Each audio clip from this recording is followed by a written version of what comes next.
Hopefully they're all posing. I couldn't see them because I had to hit some buttons. You didn't pose? What? Come on. Welcome, everyone. Hi. Okay, cool. What's going on? We're live now. It's great. Woo. This is DieFall Ruin Crimson, our last of the premieres in the middle of the day. I don't think I've actually run a show in the middle of my afternoon. They're always at night. So this is a little weird, and I'm pretty hyped up on my morning and afternoon coffee. So we're gonna make that work for us. Before we get into introducing our players and who they might be playing today, I have a little intro spiel, and I'm gonna go through it because it's written down and in front of me, and I'm pretty sure I'm required to say it at this point. Someone check with my manager. DieFall presents Ruin, an original 5th edition D&D cooperative campaign featuring 3 heroic odysseys to escape hell. 3 parties embark on unique journeys through the many layers of hell where their actions may and will lead to consequences for one another. Welcome to Crimson. Yay. There are 3 ways our viewers can interact with the game. First, you can invoke Fate by using !Fate for various effects. $2 for a +2 roll, $5 for a reroll, $10 for a nat 20, $20 for a draw from the deck of many, for good or ill, and $69 to invoke Chaos. Be sure to identify the players you want to influence when you make these donations, otherwise I can't track them very easily. Second, every 10 retweets, which we've already hit the first level for that, will grant a nat 20 to a random player at the table. You can find the tweet leaked in the chat now as I say that, and one of the mods puts it in there. Thank you. Third, patrons may participate in various minigames within the Shard of Discord, the central location of our campaign. These minigames affect world building, story setting, NPCs, and future events. Use Patreon in the chat for more information. I literally built a game.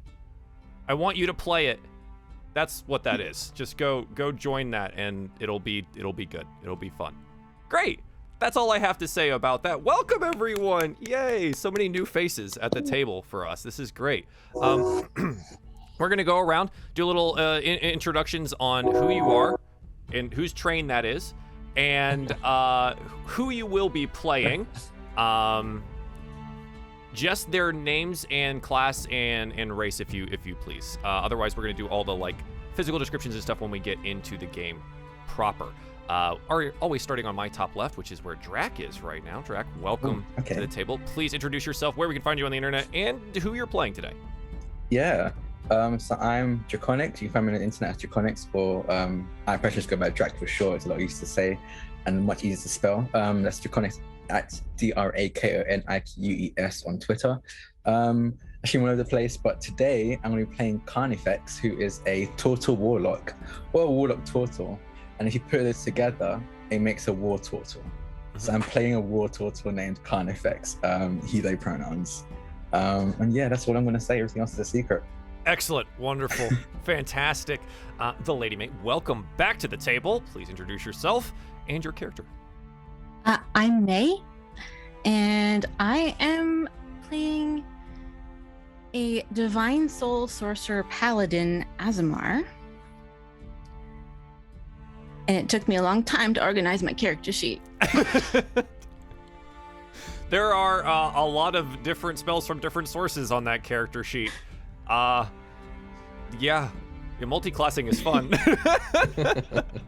Excellent. Well, thank you. Coming around for us, Time Lord's wife, Kayla, please do introduce yourself. I'm also muted. Hi there, I'm Time Lord's wife, and I will be playing Mirage Stormblessed. She is a celestial oathbreaker paladin, and she's been in hell for a very long time. So thank you again, by the way, Runaway Joel, for having me. I appreciate you. Yeah, absolutely. Continuing around, Meyer, please introduce yourself and your character. Hi, my name is Meyer. I am a voice actor and partner streamer here on Twitch TV, where I play stuff.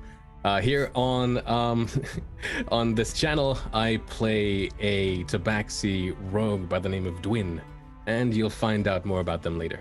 Yes, good Tabaxi stuff. Yes, I like cat people. Indeed. It's good. Last and certainly not least, Evie, welcome to the table for the first time, as well as to streamed D&D for the first time, as well as the second game ever you played of D&D. It's okay. We're gonna stack on all of this stuff here. Yeah. Evie's baby, please, wave at her. You're good. Yeah. Hello. I just want to say thank you for the opportunity to do this, something completely different, but I'm very excited. Yeah, I'm Evie. I stream on Twitch, and I will be playing an Avarial, aka Sky Elf Barbarian called Valente. Yes. We have lots of wings in our group. Lots of winged characters. So I'm gonna have to do a lot of thinking about how that's gonna function, which is great. But yeah, welcome everyone. This is Team Crimson, the last premiere of our groups here, and I think if you are all ready, we should dive into our little game here. You guys want to play some D&D? Yeah, I'm ready. Okay. Maybe. Maybe. I don't know. Possibly. Excellent. We find ourselves as our camera comes flying down through the clouds after, we get a big crimson logo there. We see the city of Tessirwin stretching from one end of the plain to the other. Nothing is outside its extensive walls, and it is split into 3 mostly equal districts. Today, we find ourselves in the district, the Anwa Ward. The buildings here are tightly packed with lots of rounded corners and smooth edges to their features. They only occasionally climb up to 5 or 6 stories tall. The district is pocketed with forests, popular with sport hunters, and hunting lodges sit at the edge of these. The Bettergrain estate sits quietly up on a large hill. An elaborate theater, gilded and tall, across a stone fountain square from the arena. The arena dominates the district with its size, casting shadows for blocks around. The sound of metal against metal and the roar of the crowd can be heard inside. Today, though, we find ourselves somewhere else. Somewhere quiet. An alley. Where 5 cloaked figures stand looking across at an inn. The Jaded Huntress. Its wooden sign swinging in the breeze as the late afternoon sun begins to dip below the horizon. We see through the window of the inn, against the light of the candles and the crystal chandeliers above, a figure. It moves furtively, nervous, face shrouded by a hood and clothes covered by their cloak. For just a moment, our camera sees them. Their hair is golden, not like the straw color of blonde of humanoids, but metallic and shining. Their eyes are the deepest of blues, like dark pools, before the figure moves away again.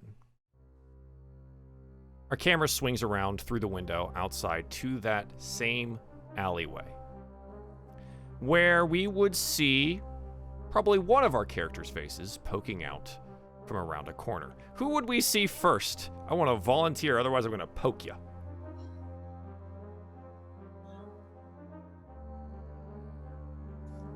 Did you just nose ghost? No, you're getting it now, Drac. That's it. I didn't do it. Time Lord's wife did it. And I saw her do it. I only saw you first. Oh. Nope. Fine, Drac. You're going first. Oh, wow. Who do we see? Okay. What do you look like? Okay.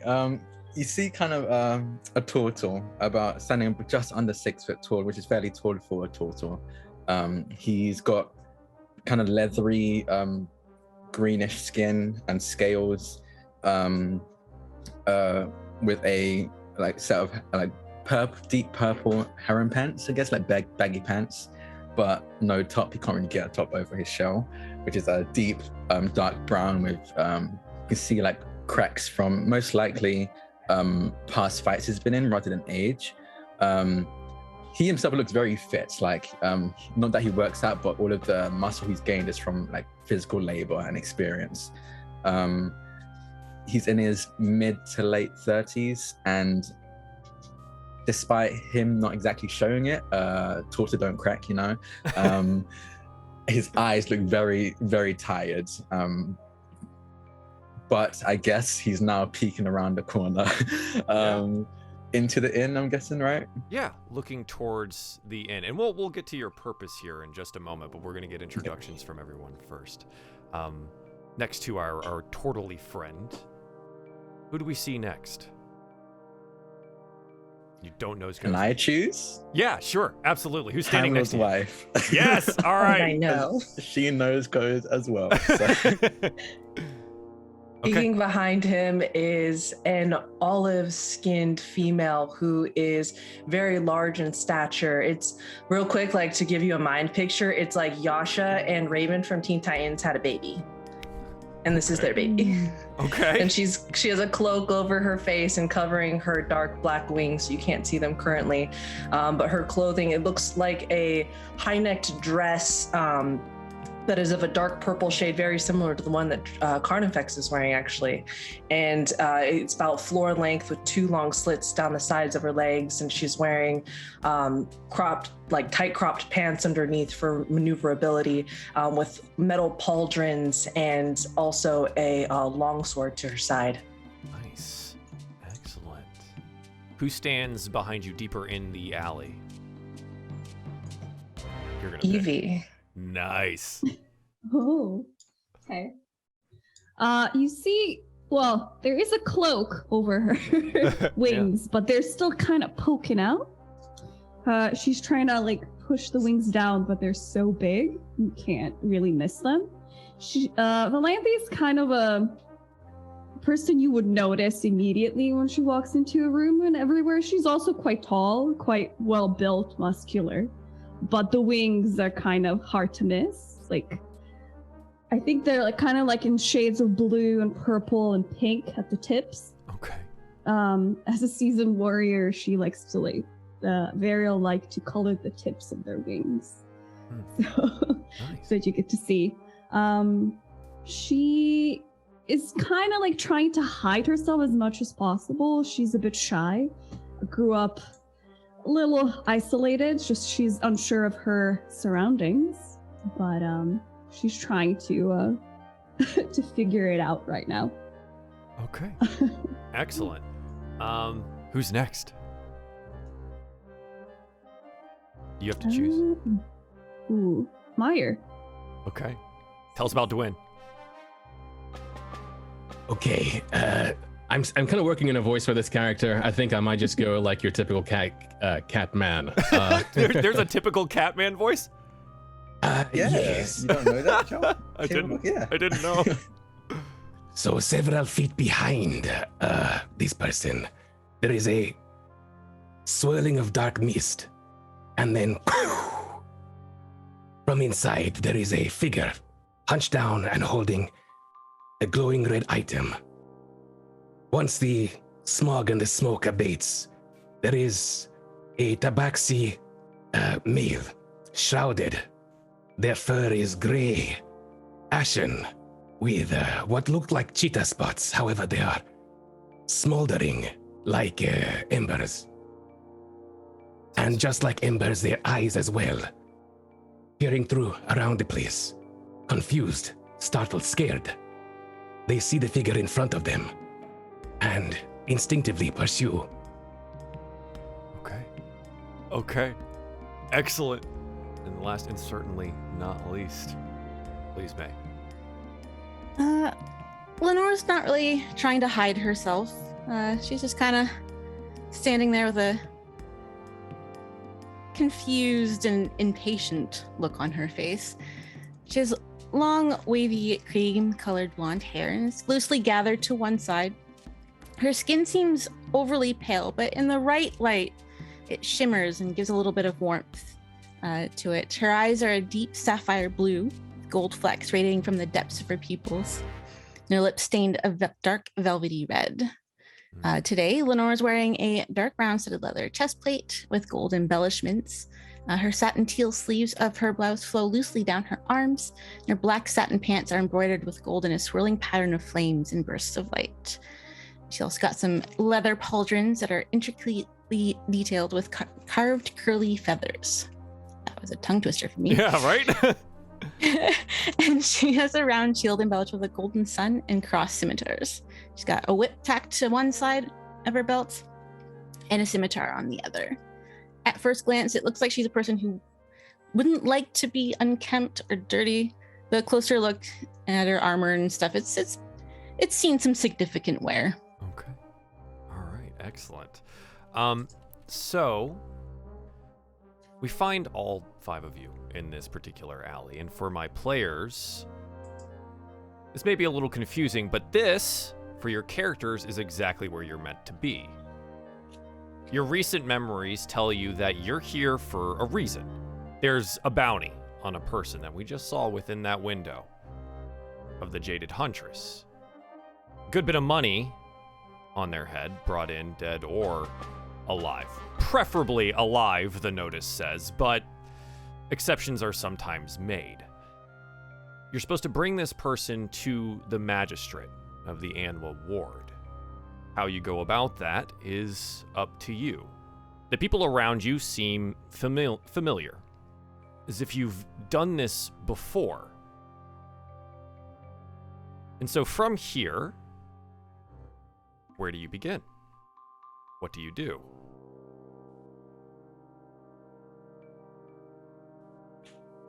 By familiar, do you mean the people within our group here also seem familiar, like we know them?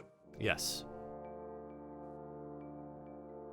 Then I will approach the turtle, Carnifex. And do I know their name? Yes. Okay. All named. I approach them and I go, I believe the target is inside. What should we do? I think it's best that we take them by surprise. I am not exactly the most stealthy, but I can cause a distraction at the very least.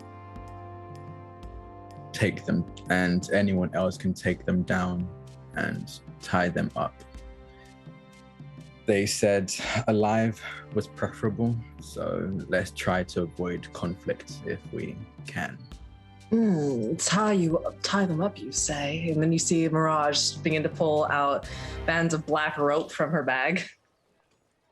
Yes, I see that you're most likely the most proficient when it comes to that. Anyone else have any additions to this plan? It's still very skeletal, I suppose. Have we investigated? Is there a back entrance that we Sure, can yeah, you sneak want to into? case the place? Yeah. Sure, yeah. Think so. Roll me like a perception check as you maybe you like dip out of the alley and go take a walk around. Yeah. Okay. I want to like scout it out. Yeah. Okay. A 7. So I think it's what it is it's just very obvious to you. Is there a back door? Yes, it seems to go into the kitchen of this particular inn. The windows, as you look inside, it does look like it's a rather busy, almost evening here. It's nice looking on the inside. The tables and chairs are well made. It's well lit. But yeah, there is a distinct back entrance. It does have 2 floors, and you can see that there are these large windows that sit at the opening of every one of the rooms, more than likely, up on the 2nd floor. Okay. Maybe sneaking isn't the best strategy here. We might have to make some noise, I think. Who volunteers? Is the target alone? And I think for this, because again, this is all very sudden. You're all thrust into this. I think from here, this is where Lenore probably remembers that they have like the notice that was given to them by the magistrate here, where it says that this person is to be considered armed, extremely dangerous, and that they are or should be alone. The information that was given by someone here at the inn says that the target should have a room on the 2nd floor, 3rd window from the left, looking in from Track Street, where you stand across from the inn.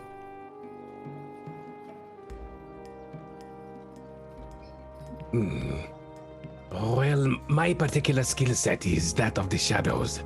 So, if we do manage to strike upon this target, I can come in later and do something about it. If, of course, we end up in a scuffle.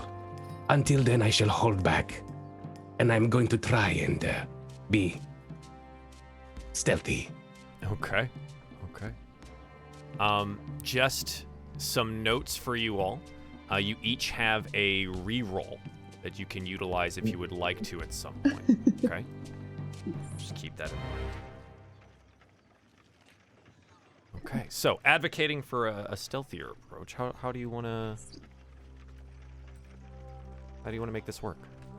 So, given the fact that I know where they're going to be, I look for purchase on the building because I know exactly where their room is.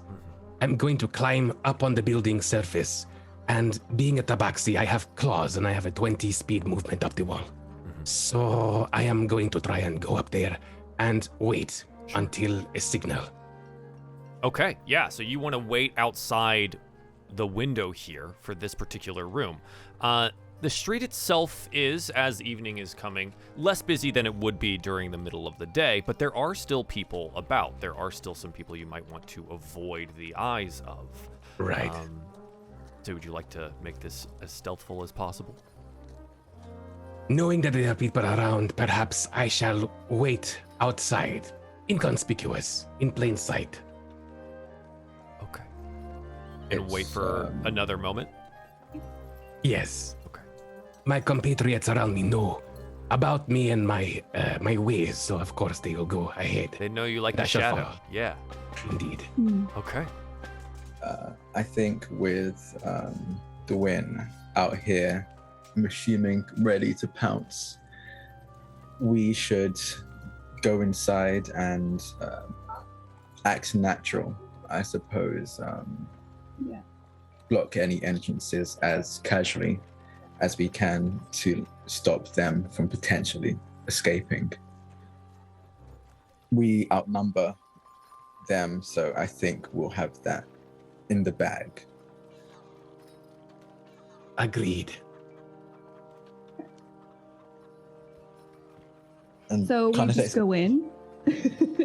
yes, Going in, get a drink, pretending that we're supposed to be there. Yep. yes. Perhaps. Yep. Okay. Sure. Yeah, you can head into the Jaded Huntress. As you do so, okay. There's a couple of deck of many draws Oh, God. put in already. So this one in particular, as you move into the inn here, Alantha, you look up into the sky, Mhm. and against the like waning sun, you see a comet streak across. Oh. Ooh. You have drawn the comet card. Will become clear later what that will mean for you. Oh no. Okay. Interesting. You enter into this inn. The Jaded Huntress, like I said previously, is rather nice. There's a person playing piano alongside someone on a dulcimer, and nice tables, people enjoying drinks. The Jaded Huntress is also known for a rather fine dining experience, as well as nice, large rooms. The proprietor is an elven man. It goes by the name of Deori. It's a little young to be in charge of such a fine establishment, but people never have any complaints for it. It is a busy evening. It looks like they have something called braised shark on the menu, which some patrons are rather curious about. Not many people notice your entrance, though, hooded and otherwise. People tend to keep to their own. What would you like to do? Carnifex just takes the hood down and heads. Where is our target right now? In the room? Roll me a perception check. Oh god. Okay. Yeah.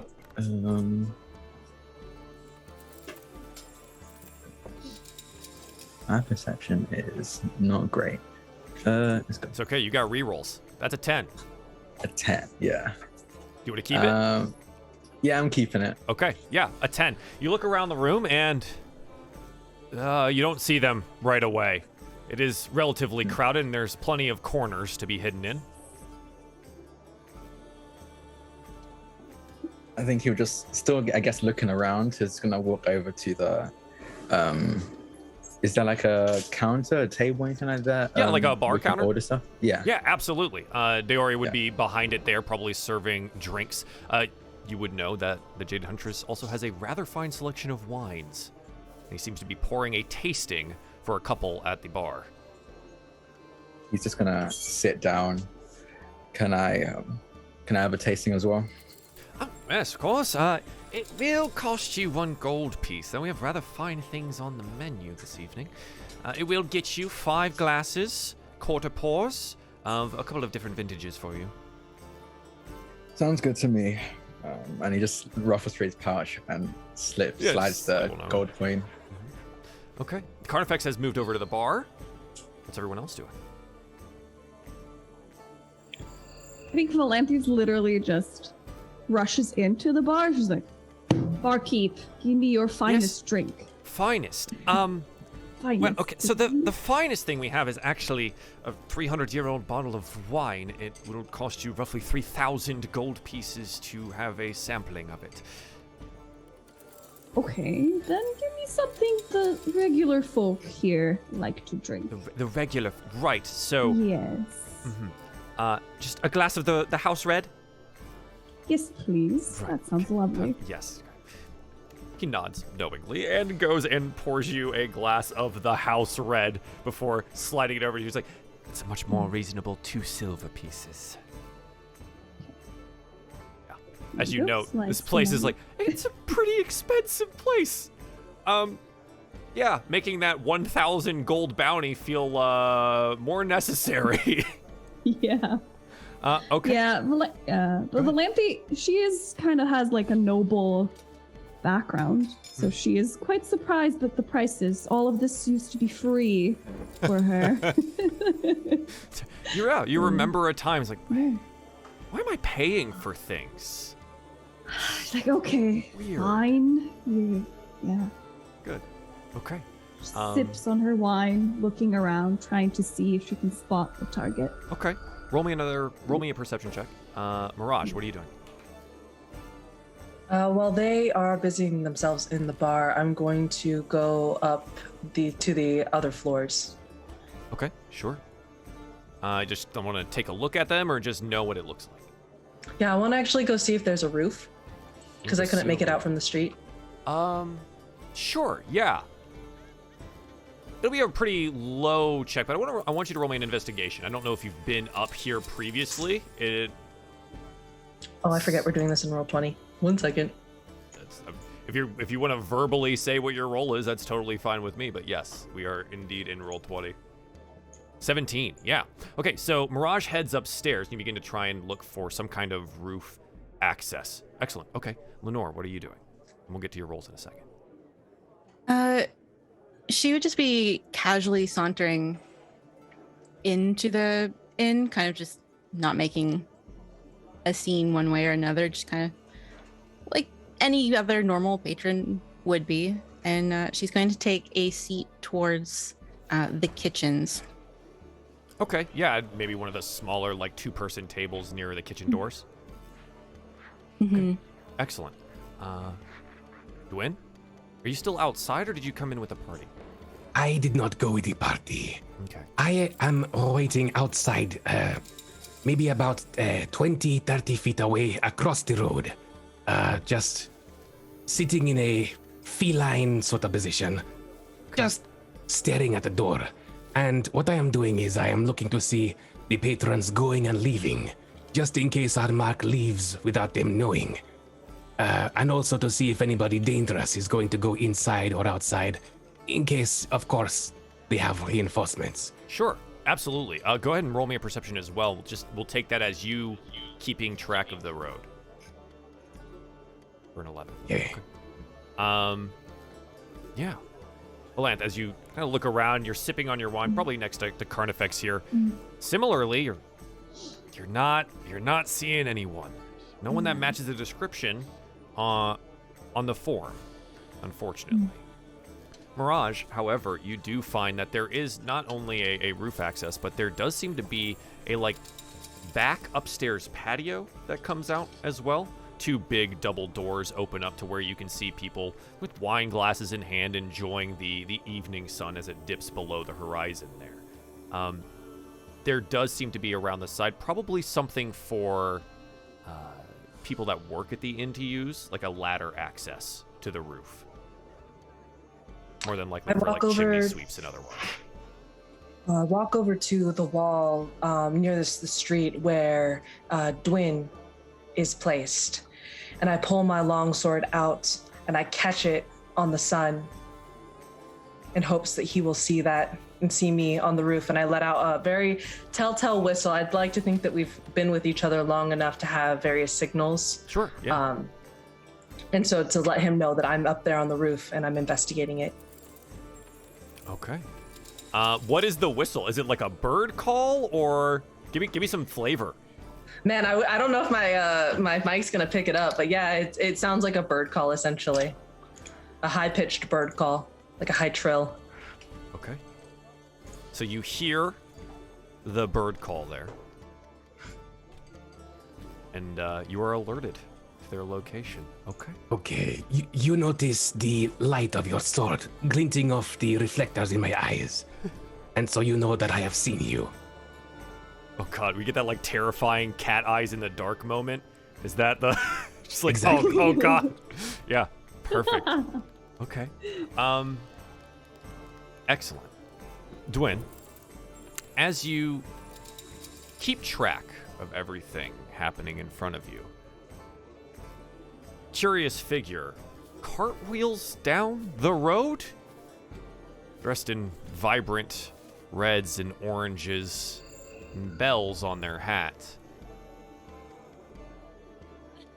Oops. You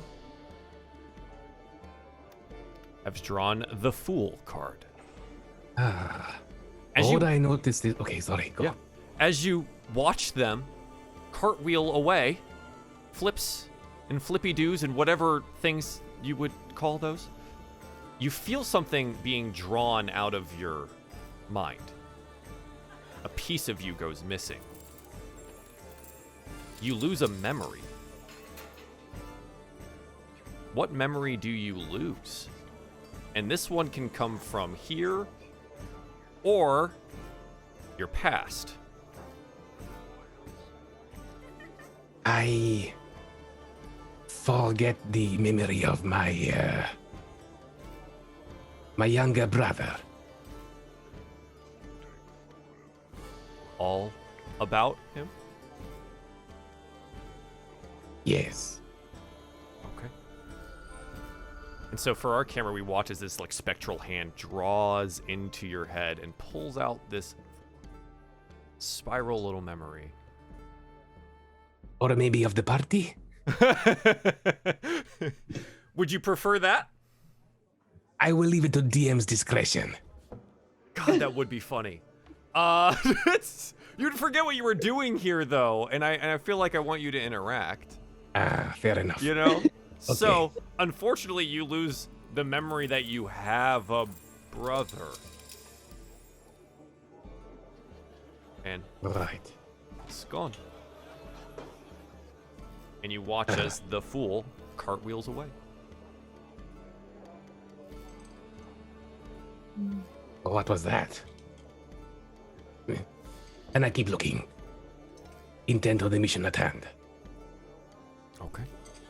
Excellent. We flash back into the bar area where Carnifex, there are 5 glasses in front of you, each of them being poured out with a different vintage of wine, and the barkeeper is giving you really lengthy descriptions. I don't know if you've ever met wine people before, or if you are wine people, but they always give you it has notes of chocolate and things of that nature.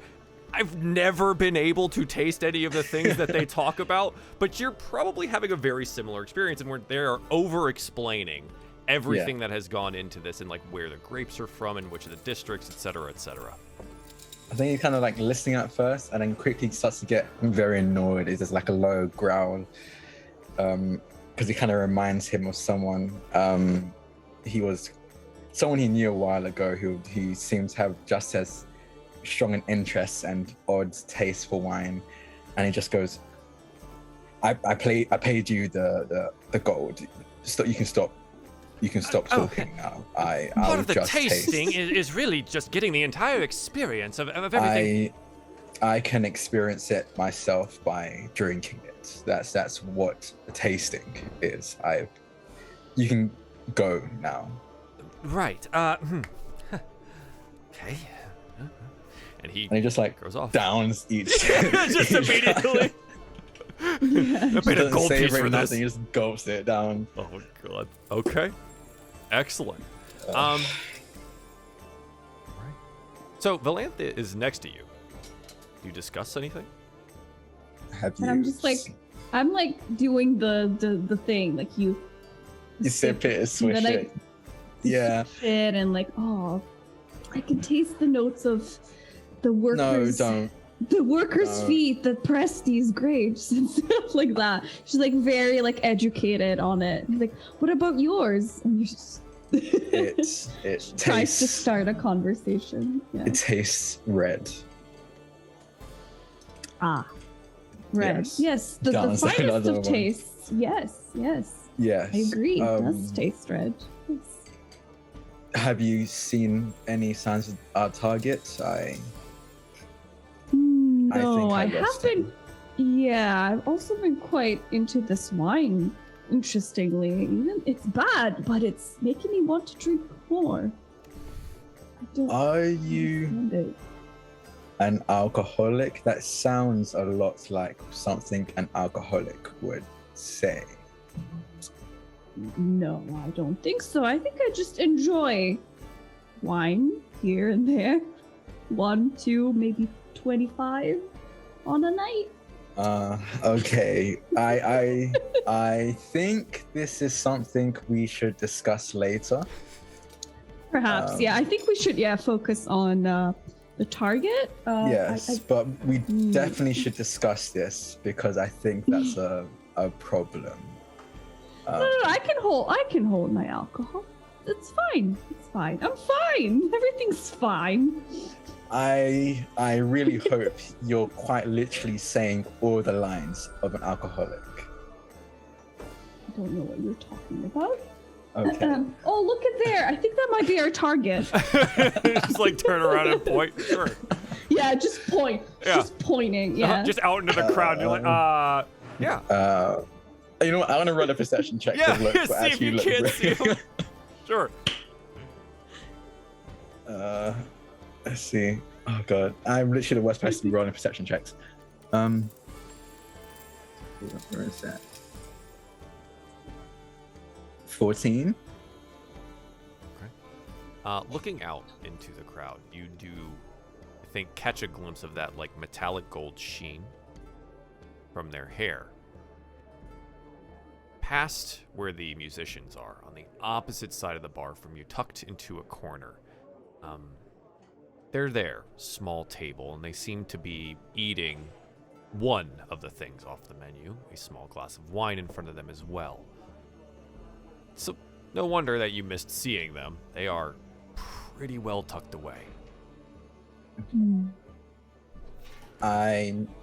I'm fairly certain your point was random, but as luck would have it, they are actually there. Hold on. And I'm gonna call over the bartender again. Can I, what's your most popular drink on the menu? Most popular thing, I think the lady already has. It is our house red. It is economical and tasty. I see. Can I get a house red for the person at the back over there? And I'm gonna point at the target. Oh, yes. Roll me an insight check, and both Valantha and Carnifex can do this. Oh, okay. This can only be good. Okay. Can it? Let's see. Oh, Okay. Oh, I think 19. I think he wears it rather obviously on his face at this point, and he is nervous when you point to the person that you want the wine delivered to. See like Okay, noticeable beads of sweat on his face. They're the one that like tipped us off, right? Or like I guess tipped off whoever hired us, right? Okay. I'm gonna lean forward and just say, "Don't worry, we're here to take him." Oh, good. God. Wonderful. Gosh. Yes. Just deliver the wine. Right. Okay. Are we poisoning it? Or No, a sleeping no. powder? No, I don't work like that. I think we have some people who do, but I personally don't. Right. Just getting them to relax. Who should I say it's from? Oh, say it's from. You can say it's from me, and just say point over to me and say my name is Razroth. Razroth.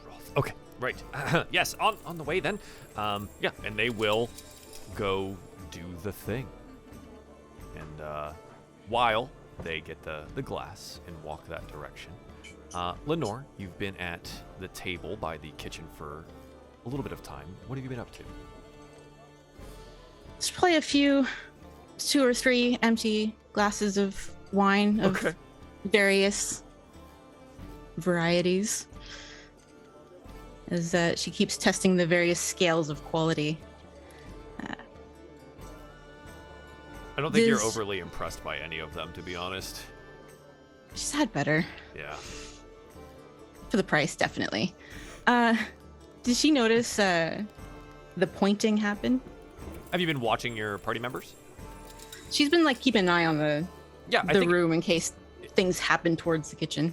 If you've been, looking at Valanta or Carnifex at any point in time, you probably would catch them, figuring out where they are, and then you could follow what they're talking about over there, right? Just follow their gaze to the corner, and you'd see your target there. She's kind of lean back, kind of just nonchalant, and just kind of like slowly untie her whip that's attached to her belt. Okay. All right. Excellent. Mirage, you were up on the roof for a little bit of time. Where did you go after? I came back down the stairs after making note that the target wasn't up on the roof. I actually went down, and then I went to the 3rd floor to check on all the rooms there as well. Okay, sure. Going through the inn portion of it, what you would note is that there are finally appointed rooms that kind of like go around the edge of the inn, all with large windows facing outwards into the district proper. The interior portion of it has the privies as well as full baths that would be staffed, and each floor has staff and bathing arrangements as well. Are you looking for anything in particular, or just scoping? Just scoping, making sure that I know where everything is in case they try to make a break for it. Mm-hmm. So I know of all exits. Sure. There are no proper exits from the 3rd floor, though you will note that there are many windows throughout the inn itself on both the 2nd and 3rd floors. Not just where the rooms are situated, but like on the exterior hallways as well. Then with that, finding nothing on the 3rd floor, I'm not going to go snooping through people's rooms because I don't know which one is theirs. Sure. So with that, I will go back down to where everybody else is in the tavern. Okay, absolutely. Duin, still waiting outside for the signal? For the moment, yes. So as a party, do we have any means of communication or no? I don't think so. Okay. No. Bird calls, I think, seem to be the Yeah, just go-to bird calls. at this point in time. Just screaming, Okay. caw-caw! So in that case, I will know if there is any cause for alarm. I will go inside. But for the moment, still, I am going to just wait and see Sure. Observe, indeed, yes. Right. It looks more or less chill in the evening, like there's Yes. nothing around, nothing happening. So I think as like we've gone through this portion here, like night has, quickly fallen here in the district. It's dark. There are stars out. And most people are off the streets at this point in time. Those that are there are either making their way to and from this particular inn or other establishments that are open for dinner and drinks. Okay. And with my dark vision, am I able to see inside the inn? You said that the target is downstairs. Yeah, so am I able to... the window there, it's brightly lit from inside. You were absolutely able to see into the inn through like the big bay windows that are on the first floor. Right. I think from here, go ahead. If you're going to take a look from across the street inside, I want a perception check for this because that's kind of far if we're looking for details. I've got feline eyes, of course. Yeah. Perception. Let's see how it goes. 19. Did it go Yeah, well? nice. 19. I yes. think what you see, rather interestingly located from this window, is straight into the back where there's like the kitchen door, and off to the side you see Lenore at a small table right next to the kitchen door. Now, from this angle, you do not see the target, and you don't see Carnifex or Valant at all. They're just not in the angle that you have. Right. In that case, I am going to keep my eyes fixed on Lenore.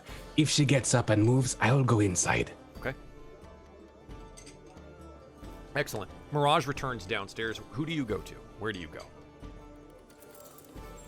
Since I didn't find the target up at the roof or on the third floor, I would then do a scope of the room as soon as I come down the stairs to see if I can find them. Yeah.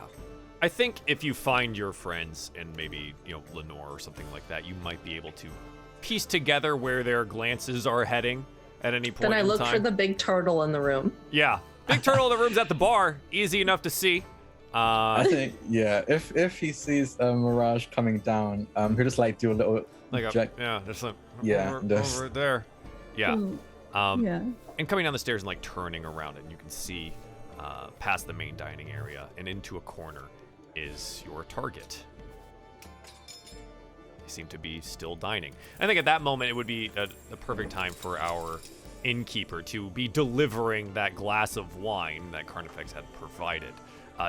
There's a small whispered conversation over in the corner, and the innkeeper gives a short bow and returns back to the bar. Mirage, where do you go? They're at the bar. He's in the corner. There's really nobody between them and the door, I'm assuming, if I'm looking at this in my perspective in my head, right? Yeah, there wouldn't be like anyone standing in the way, no. Okay, then I would cross my way, like bobbing through the dance floor, dancing my way through, making my way, and then getting in front of the door, but then be like turning on my heel, and then walking towards their table. Okay. Yeah, so that I can block them from the door. So walking towards the dining area, towards the target's table. Correct. Okay. Mirage is moving towards the target. I think everyone would see that at the bar and at the kitchen table. Dwayne, you would see Lenore. How close are you getting, Mirage? You're standing in the dining area. I'm going to actually walk up to their table and be like, darling, I'm so parched. What are you drinking there? And they kind of look up at you, and you see those like deep, dark blue eyes, the wisps of that golden metallic hair. Someone gave me something from the bar. You're more than welcome to take it. Are you not much of a drinker? I don't really accept drinks from strangers. It's probably very wise of you, actually. With that being said, I probably shouldn't drink it either. Would maybe you enjoy some drinks with me instead? They're gonna try to get a feel here. They're gonna roll an insight check. You're gonna try to cop a feel? Oh, okay. No. Sorry. Not like I that. have dinner first. Not like that. Take me out to Ooh. dinner first. Yeah, right? Yeah. Okay. Let's see. They're gonna roll a little insighty on you here. They roll 17, so they get a good feeling of at least what your facial features are expressing. Like, I'm very serious and I want to tie them up. That's what that looks like. I'm very serious and I want to tie them up. Hang on, wait. Maybe they're confused on the Ooh. purpose of that. And they go, Ooh. unfortunately, I have some business to attend to this evening, though your offer does sound intriguing. I must decline. No, I don't think you can. And I reach over and caress their hand very slightly and I command them to stay. Okay. What is the DC for command? That's a very good question. Let me go pull it up. What is your spell save DC? Information. I believe it's probably what's that, Spell save wisdom DC 13. It's a 13. You note them freeze. They roll a 10. They freeze, and they look up at you. What are you doing? Who are you? I told you, you're going to be tied up for the evening, darling. And I begin slipping the rope around his wrists, and I begin tying him up at the table. So the command lasts 6 seconds, right? So you begin to tie them up. You guys have seen Mirage over here, and now something is happening at the table. Carnifex, Volanth, and Lenore, you have first, like, action to do something here. Do you just observe? Do you move closer? What do you do? I think in this moment I see Mirage tying him up, so I'm like, oh, okay, that was easier than I thought. Okay, cool. So I think if he doesn't do anything, just kind of watches to see how it goes. Okay.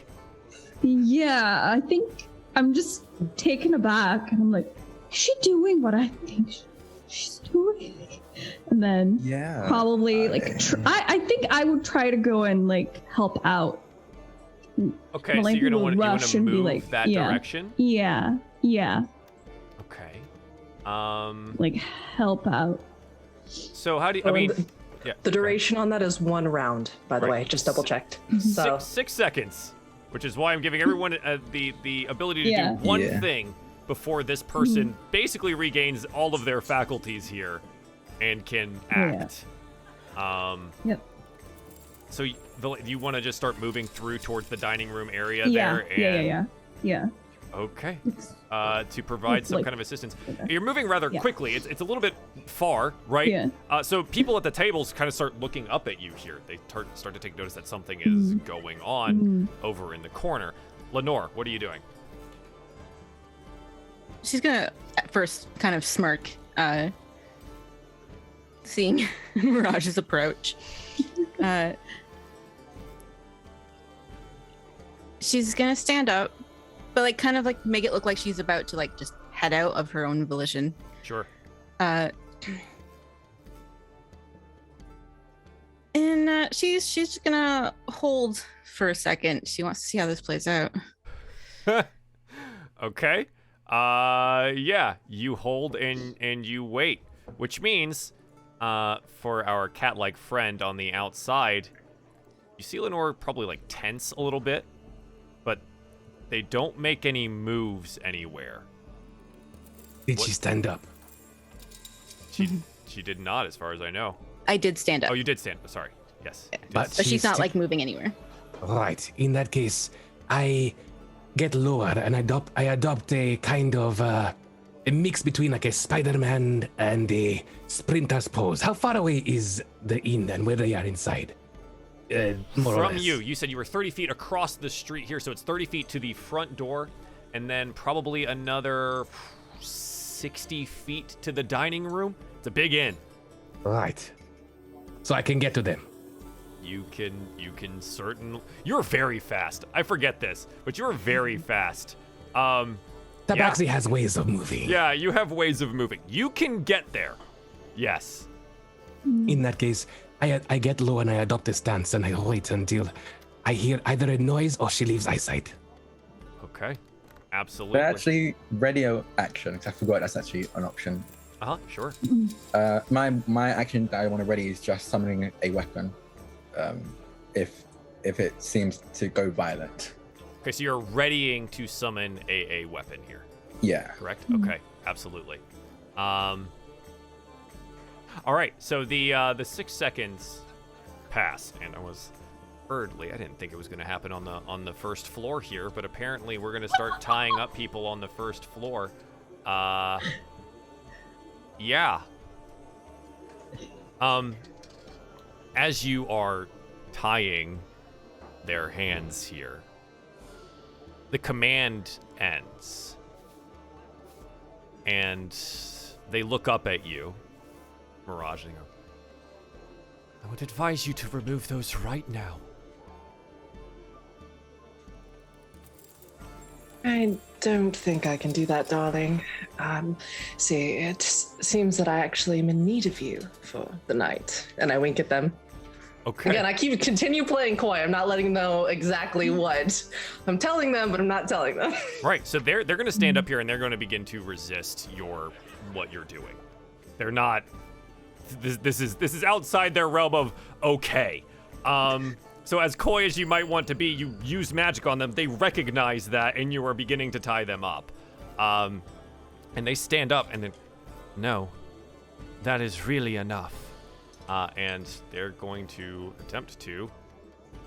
What is our difficulty class for how tight you're tying these? Roll me like a sleight of hand or something, and let's see how well this worked in 6 seconds. And they're gonna attempt to break out of that. A 6, which is. I would like to use my nat 20. You would like to use your nat 20? Wait, do you have one of these? I don't know. If I have one, I'm using it. I think okay. So We have you a have team a one you of have a you. reroll. Okay, I would like to And re-roll. we actually need to roll to see who gets that nat 20 from the tweets. So actually, everyone roll me a d20. Oh, that was the wrong one. Oops. D20. Yeah, just roll me a d20. 9. Okay. Just a raw d20. 2 Oh, a d20. 2 9s. Okay. I still don't need it. 12. Lenore and Carnifex, roll it one more time. Okay.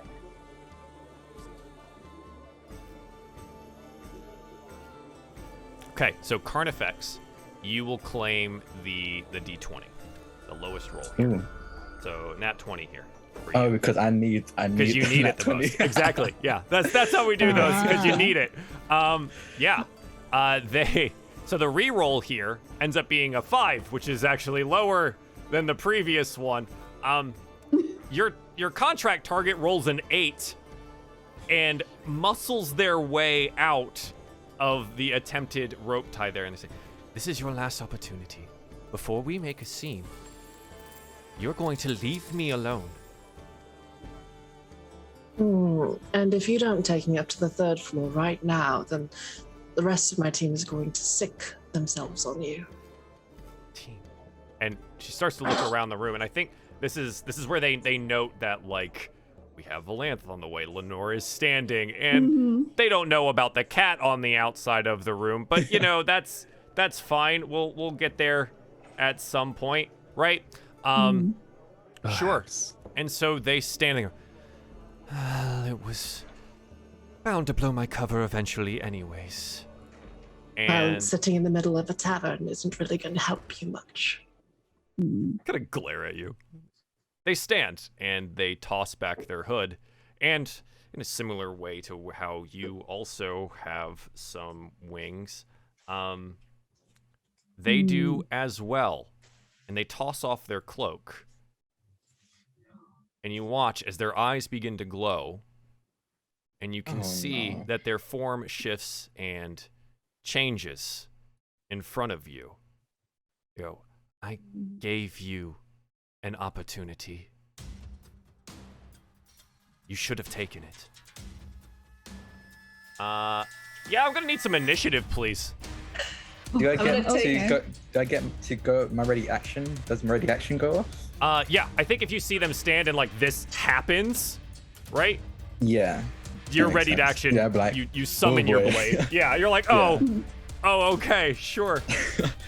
So Yeah, go what it ahead. looks like is he kind of stands up quickly, and on his right hand he has a ring on his index finger that looks like it's metal, but it looks like it's shape of like vine, a thorny vine wrapped around his finger, and he clenches his fist tight until it draws blood, and as he holds it out, he tries to summon a weapon from his blood, and he has no control over what weapon it is, so he just gets the random one, which I'm going to roll now. Okay.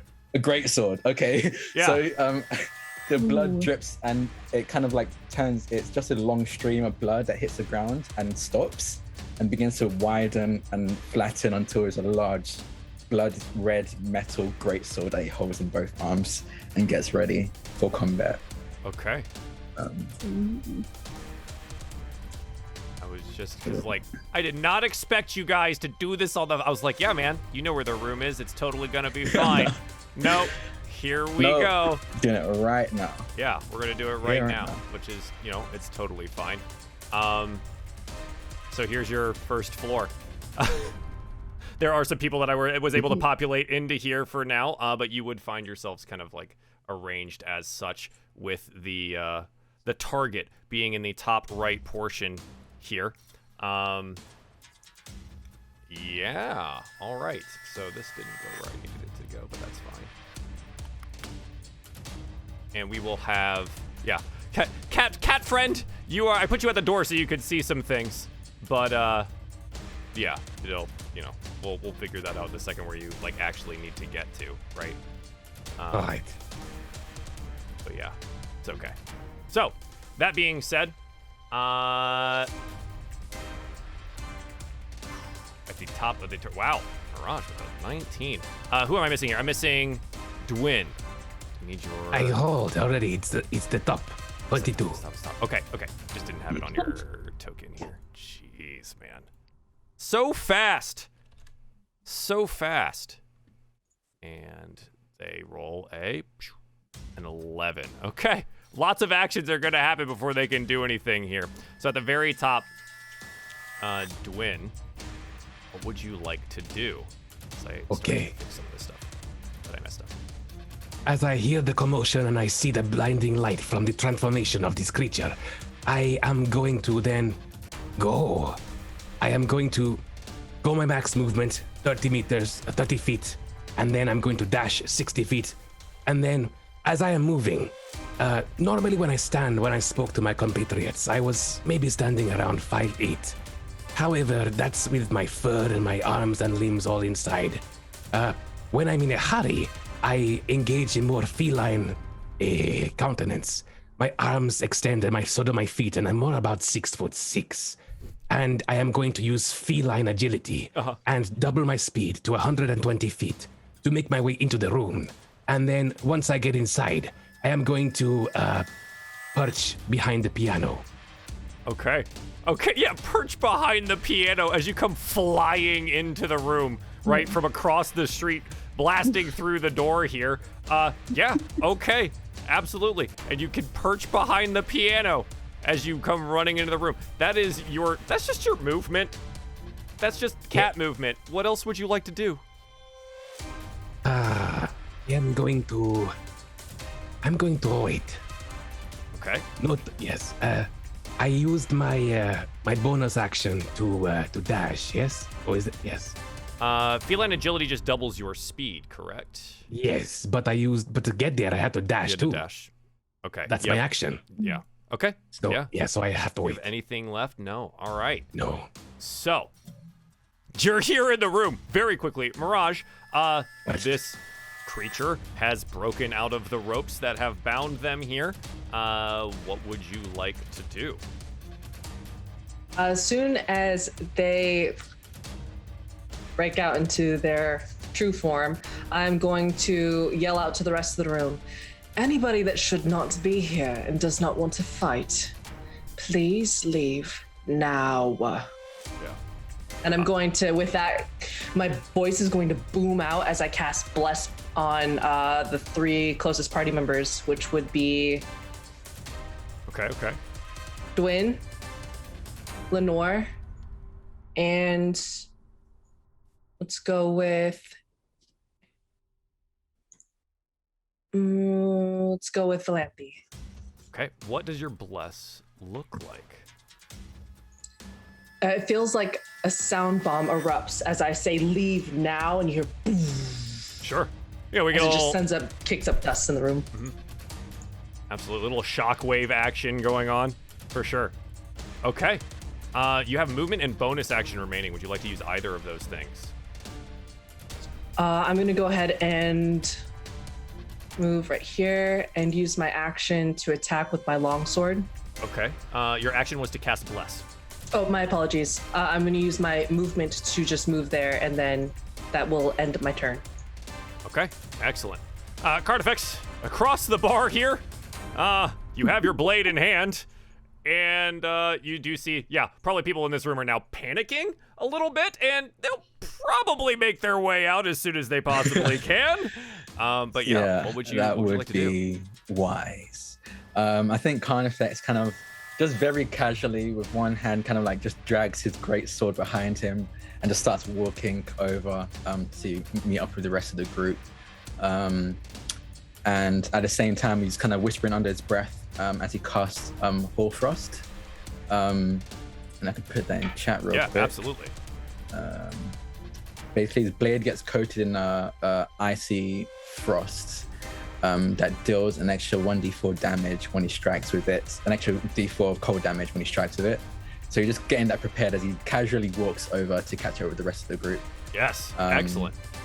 And I'm also going to cast, I'm going to double up on all of this, as an action, because he's just going to walk casually. He's going to cast Bleed on his weapon as well. So just exactly when the frost covers his blood red blade. I was like, oh, okay, is that a cantrip? Yeah, okay, one's a cantrip, one's a level spell. You are like mega prepped right now. That's awesome. And he just again casually walks across, and you just see his blade made of blood pulsing with a red energy as he walks closer. And I think that'll put me like, I got full 30 feet. 1, 2, 3, 4, 5, 6. I think I'd be here. Yeah, that's fine. Yeah, absolutely. And you move that direction. Sure. Okay. As a note, you all have nat 20s now. Oh yeah. So Drac, you have 2. So keep that in mind. I'm ready. Yeah. I'm very much ready. Yeah, keep that in mind. I also have 3. So God. That's good. Just trying to keep track. And chat, if I missed one, please let me know. For myself, thank you. And a couple of you still have rerolls as well if you ever want to utilize them. All right, yeah, so Carnifex at 15.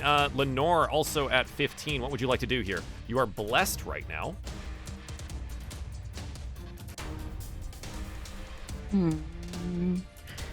Does this visage mean anything to me of this true form? Roll me either religion or history check.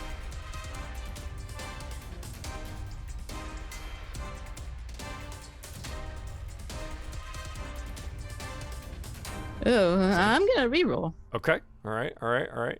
You actually have 2 nat 20s as well. Keep that in mind. Apparently, the other one went to you. Okay. So, an 11 here. It feels vaguely familiar. Like you should probably know who this is. She will, in her like hesitation, does she need her eyes checked? She's going to cast Blade Ward on herself. Okay, absolutely. Is Blade Ward concentration? No. Okay.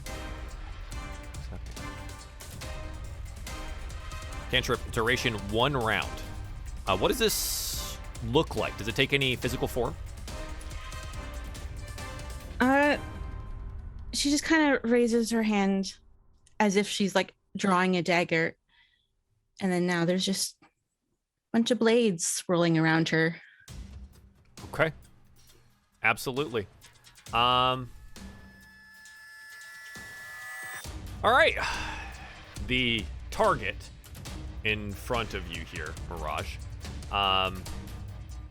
is going to draw a rather large longsword in 2 hands. And it is going to take 2 swings at you. I'm gonna go ahead and use one of the nat 20s because I got a couple of burn, so let's just do it. Okay. You feel the sword bite in, and it doesn't dig that deeply. And then the wound explodes with radiant light. You take 5 slashing and 15 radiant damage. I have a resistance to radiant, so Okay, so it'll be 7. would that be? Thank you. So 5 and 7, 12. Thank you. Okay. It will then use its multi-attack to do this again. I won't roll with the nat 20. It'll be an 18 to hit, though. This one bites a little harder. At 9 slashing damage. That hits. And it'll be 14 halved radiant damage, so 7 more radiant as well. 16. Okay. Just lays into you. I told you to leave me alone. Valan, what would you like to do? I'm guessing like the people are starting to like leave. So at the like, bottom, hurrying right out after in you, they're gonna panic. be panic leaving, right? They're very slow to okay. react. They're full of good food and lots of wine. The blood spray and the shouting and the radiant light probably gonna get them up and moving here. Yeah, I think like her instinct to like protect like kicks in. She's literally gonna waltz in and try to like be like a shield for the people there. Okay. She's like very concerned, yeah. So she's gonna like rush in and just like take her cloak off, spread her wings, and be like, I gotta protect these people in Okay. here. So where do you move to? Do you just She try to get moves closer to the in. target, or? Yeah, closer to the target, so like, yeah, the target doesn't hit anyone, like, of the innocents. Okay. So you have 30 feet of movement, right? So you can move yourself Yeah. where you would like to. If you want to take your action to dash, you can do that as well. Yeah. So she goes like 30 Yeah. there. Okay. Do I want to dash? That is the question. I think she might even like trying to like get her lance out. I think that was under her wings and her cloak. Okay. Yeah. Yeah, Finding ready space that for up. that really large lance that you had hidden somewhere. Yeah. We'll call it extendable. I don't know if you're like ever Telescopic. like one of those lightsabers toys that we played with as kids, where Yeah. you just like, thump. Yeah, your lance does Yeah, it's that. just Yeah. Yeah, the lance does that. It's right there. She's Perfect. like readying it up. Yeah, just to poke if needed. Okay. Excellent. Yeah. So do you want to take an action of any kind, or are you waiting on something? I think she's just waiting to see what else happens. Okay, you've seen Mirage take Interesting. 2 sword hits to the chest. True. I don't know. Do you want to wait some more, or? I mean, like I can't hit from there. I don't think. Right. So that I mean, do you have a ranged attack of any kind, or a ranged spell of any kind? Oh, I do have a javelin that I can toss. Do you want to throw a javelin? I'll try. Okay. Throw a javelin. Let's do it. Okay, let's see. What is this here? That's nat ones. That's I'm gonna roll a dexterity Okay. save for see. someone real quick. Roll me that javelin damage. Oh wait, the javelin? Yeah, click javelin in the chat there. Just underneath where you roll the 12 and the 16, or the 5 and the 5. Either way, you click the word there, and it'll auto roll the damage. Okay. Clicked it, and then again. No. So click the word under the rolls Oh, Yeah, in the in chat chat, yeah. itself. oh, okay. Here we go. There we go. Yeah, for 4 4 piercing damage. Yeah, these are normal people. This javelin hits this person in the back of the head, and they die. They stood up to like see what was going on, right, and take it in, and they right into your javelin, and they right onto the ground. The wine glasses go shattering, wine everywhere, food onto the ground, tablecloth ripped off the table. She's just like, whoops, maybe I should not have drank that wine earlier. Yeah, it's okay. All right, so that is your action. Do you have any bonus actions you'd like to use? No, I think that's fine. She's just gonna cry in the corner She's just gonna cry. All right, Dwin, you're like sitting on the piano, right? And you watch this javelin hit the person directly in front of you, and they immediately go down. I look back. Shudder. You see my fur kind of do a wave, and then I turn to the target, and I am going to. I cannot move my icon. I thought we tried that earlier. I'll take a look. Oh no, I can. I'm stupid. Okay. All right. So I am going to move my movement up to the target, and then are they on this square or this square? They're kind of in between. You can put yourself in either. It's fine. Okay. All right, so I'm going to be here, and I'm going to attack it with my short sword. Yeah, absolutely. Go for it. Okay. Instant natural 20. Okay. So all you're going to do is you're going to roll that into the chat and then click the damage twice. All right, so I am going to do this. So that's just a roll. So you're going to click short sword twice, and we're going to just subtract the additional dexterity damage from that and the extra proficiency stuff. So we'll just get the raw die rolls. So and then sneak attack. Yes. And then do it again. Yeah. Okay, cool.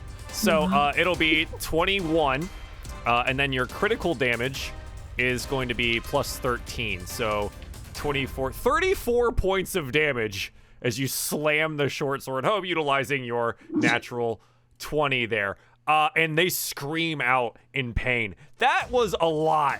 And they, where did you even come from? Shh. And then I am going to use the rest of my bonus action to disengage with my cunning action as a rogue, and then I'm going to go behind the bloody one. Okay, you'd be like, you stay in front. That's fine. Yeah, great. Obviously, great hit. Good nat 20. So that one is gone off your sheet here. Mirage. However, oh yeah, go ahead. Sorry.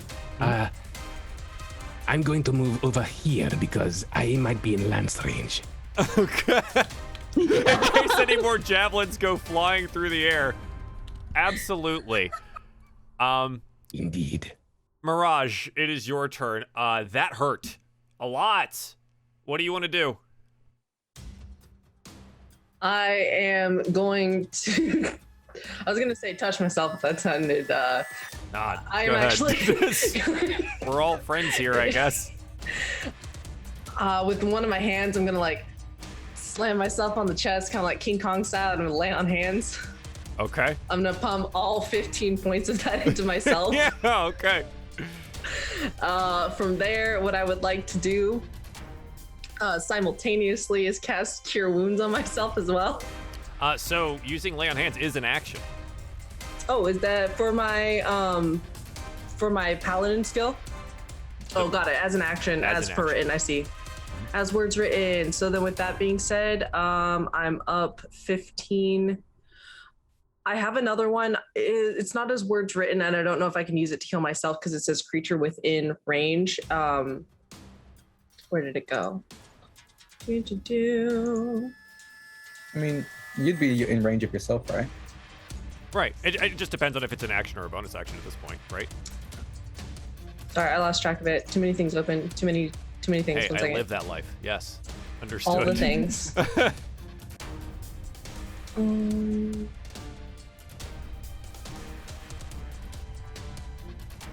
It wasn't as much health though. It was only like a couple. Do you remember what it was called?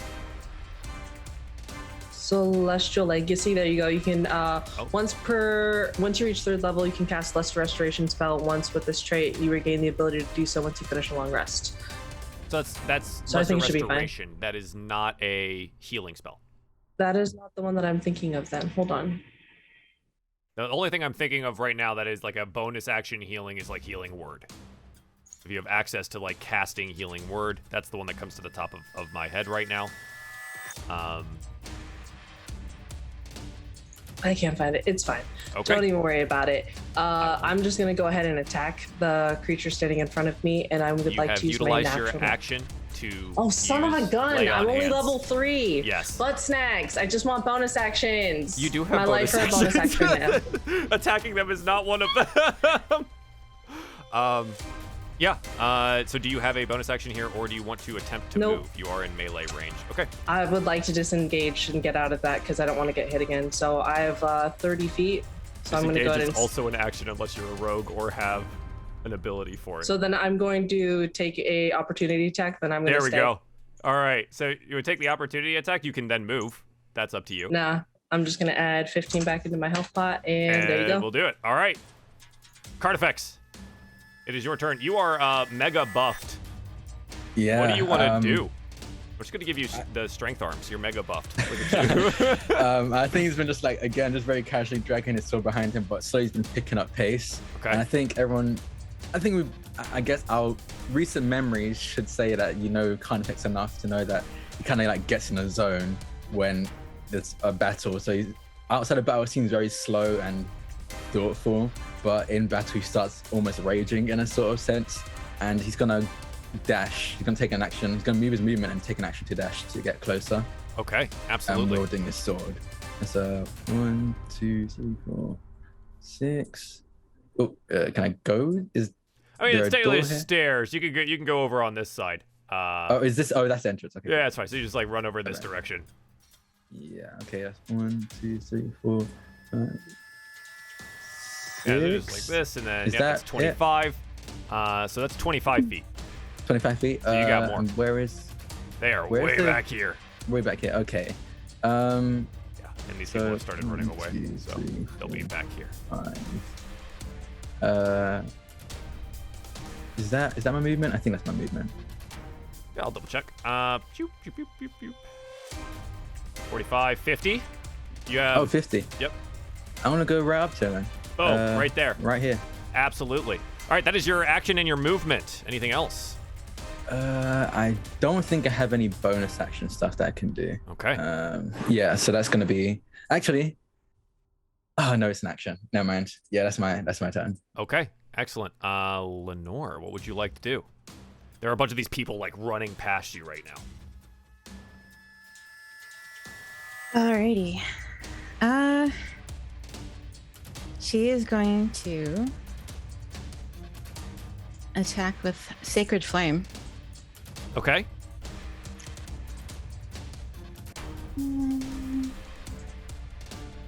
Dex save, right?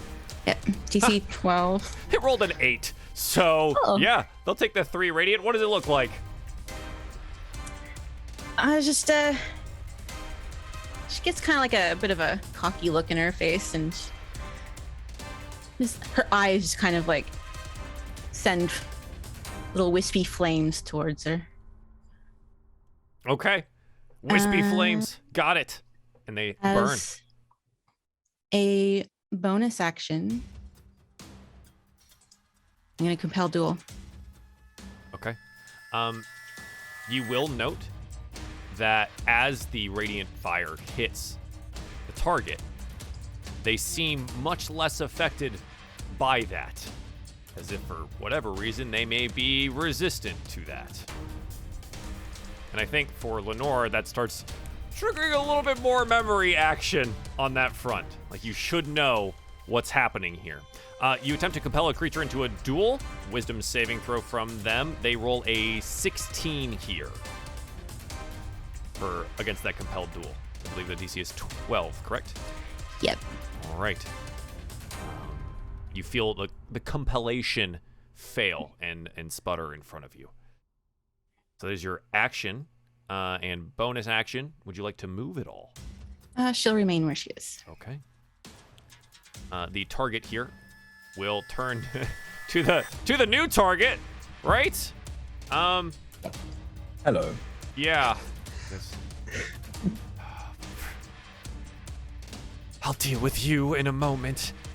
You watch as like they lay their sword flat across, and from their hands, a cone of fire is emitted, and they're gonna go this direction with it. I need dexterity saving throws from both Dwin and Mirage. I would like, actually, let's see here.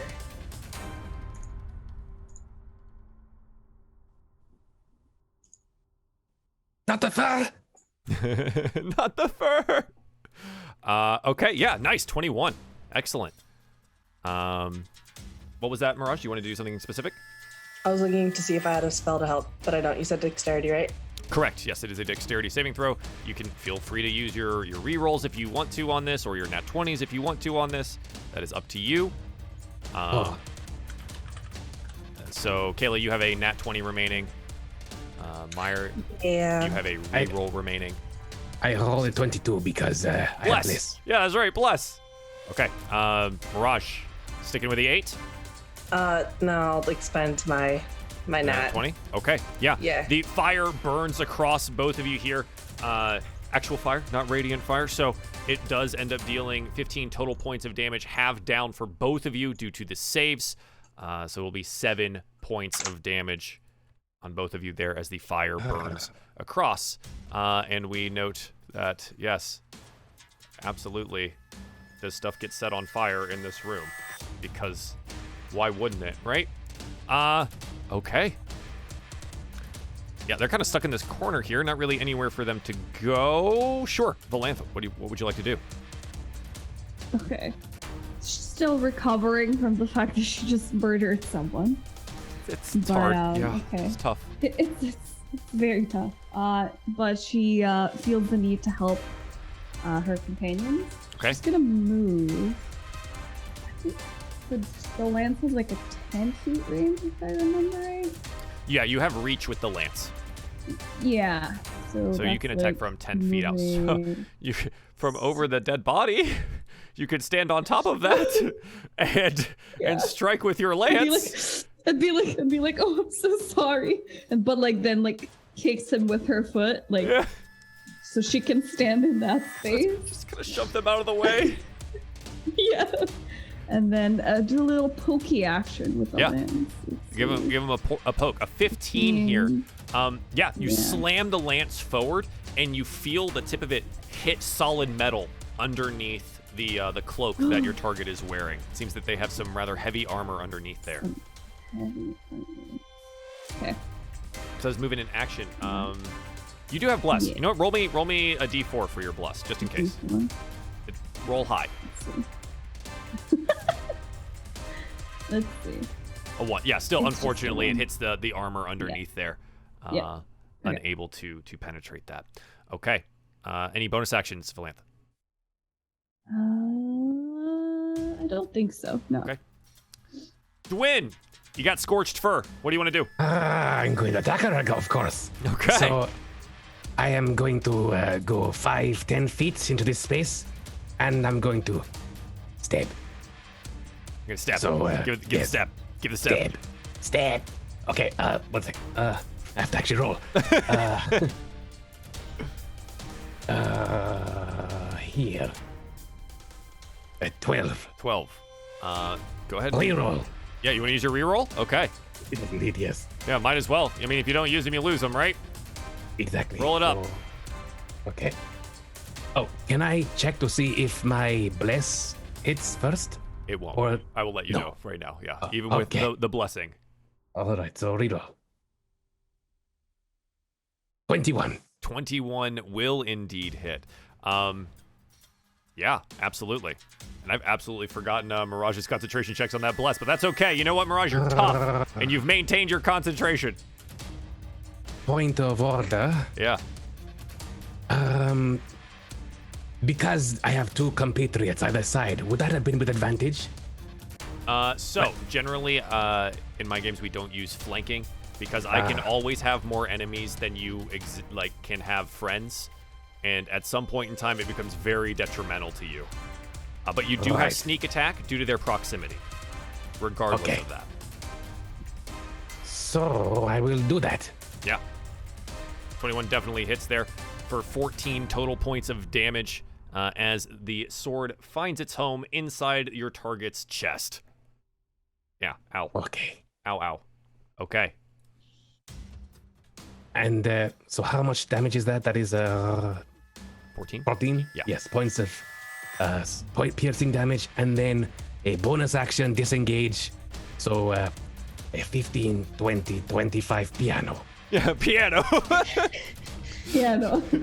Excellent. All right. Mirage, what would you like to do? I would like to use my other ability, which is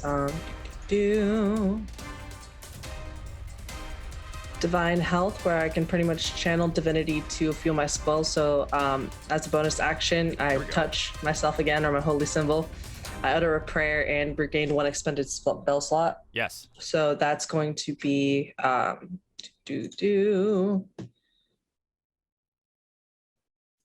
that. And then as an action, I would like to cure wounds myself. Mm-hmm. Go for it. Oh, roll 20. If you want to roll physical die, by all means, just let me know what it says. I can't see it.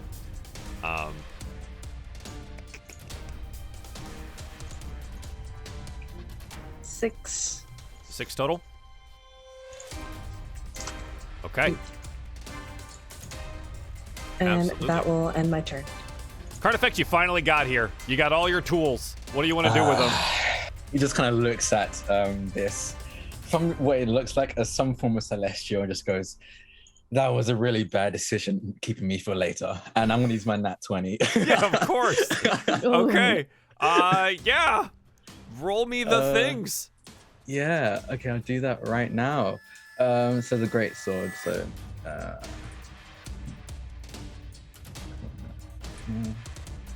Yeah, so for the way that your ability works, so it just does great sword things. So you're going to do 10 slashing damage. Roll it one more time, and we won't take the +5 on it. there we go. Yeah. 14, so Okay. 9. So 9, And so then- 19 total, and then all of your other things. Yes. So I think that's 4d4. 4d4 this is for Yeah. the ice and the bleed thing. Yeah, I'll say the first 2 are the ice, last 2 are the bleed. God. So yeah, he slashes into this thing for 19, that's 31 damage, Uh-huh. and slams his sword into its side and yanks it out again. And you see the gash he leaves behind opens up wider and starts to bleed more as his eyes glow red, and it seems he's like pulling the blood out and causing the bleeding to get worse and That's worse. so much damage. Yeah.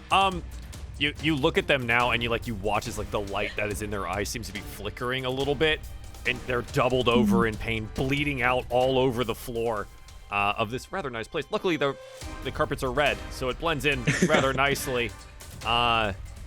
They are a gentle breeze away from going down. I really don't want to kill you, so can you just let the nice person over there tie you up? And that's going to be the end of my turn. Okay. Lenore, you watch as your target is just spilling blood out all over the floor, swinging their sword slowly now in the midst of combat as your party has done some serious work.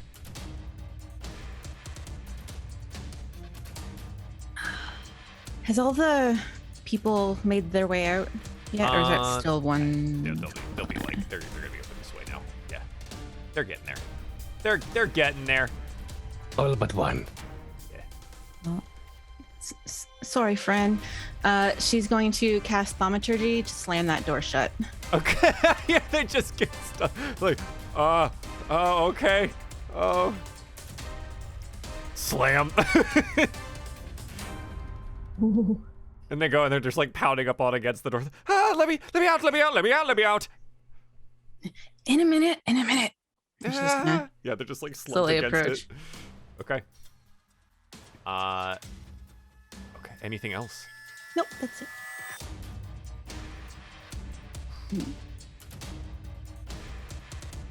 I'm gonna have them roll a charisma save.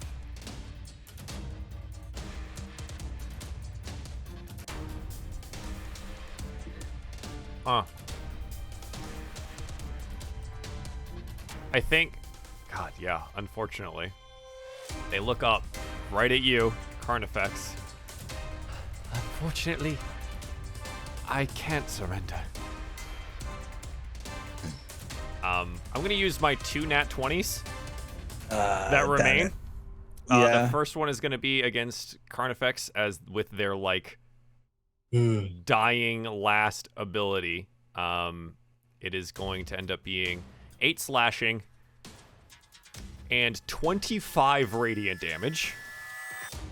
Oh, I think that takes me down instantly. And the other one is going to go this way. I'm gonna use it. They're going to fight to the end. That save will not allow them to. Fortunately, you are resistant to the radiant damage. My radiant rolls were much lower. The slashing damage comes out to be 12 points as the sword bites in. Yeah, I rolled really low on those. It actually only ended up being 12 radiant damage. So reduced down to 6 on Mirage. Okay. And with that, I mean, they're bleeding out, right? And with the bleed damage from Carnifex's ability, they go down. That's the last thing they get to do. And they lie unconscious on the floor. I believe 2 of your friends also do. Yeah, that's great. But the kind and they both drop. yeah, I mean, hey, I use the rest of mine, right? And yeah, we find ourselves there at the end of combat.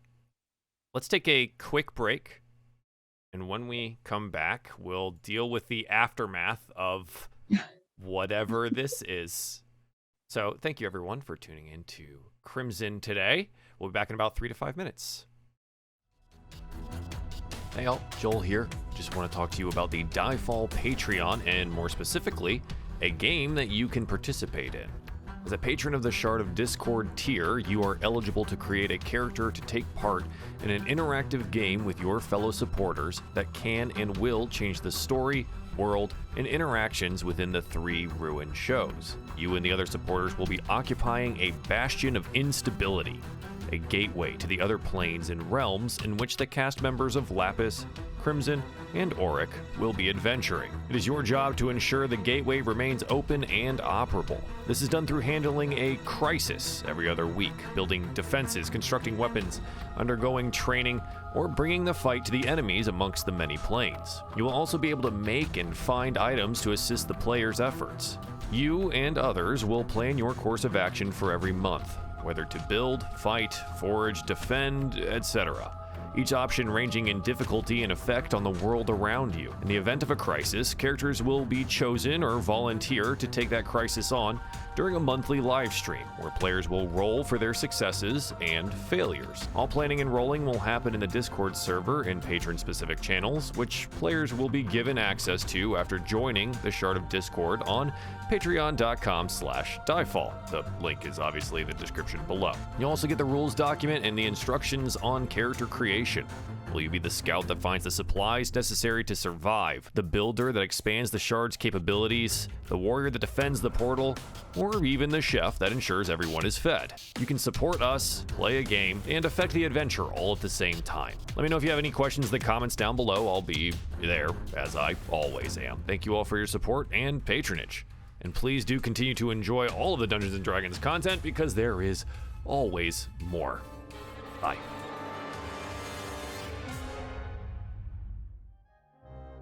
Welcome back to DieFall Presents Ruin Crimson. Combat was had. Some things were tied up. and then other people went down. The inn is on fire. So we're gonna have to figure that out too. And in the immediate aftermath of this, what our players are going to do. 2 of your friends are down. Does anyone make immediate moves to assist them? Lenore Yes. would definitely. Okay. So Lenore, you make moves immediately to assist. Who do you go to first?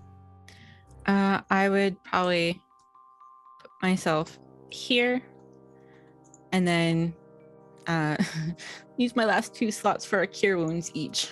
Okay. Yeah. So saving both of them, utilizing a cure wounds there. Yeah, go ahead and roll that out, and they will become conscious once again. So first will be Mirage, second Carnifex. Okay. Okay. Thank you. And I would like to use, and I finally found it. It's called Light of Hope. My presence is a beacon of light, promising a brighter future.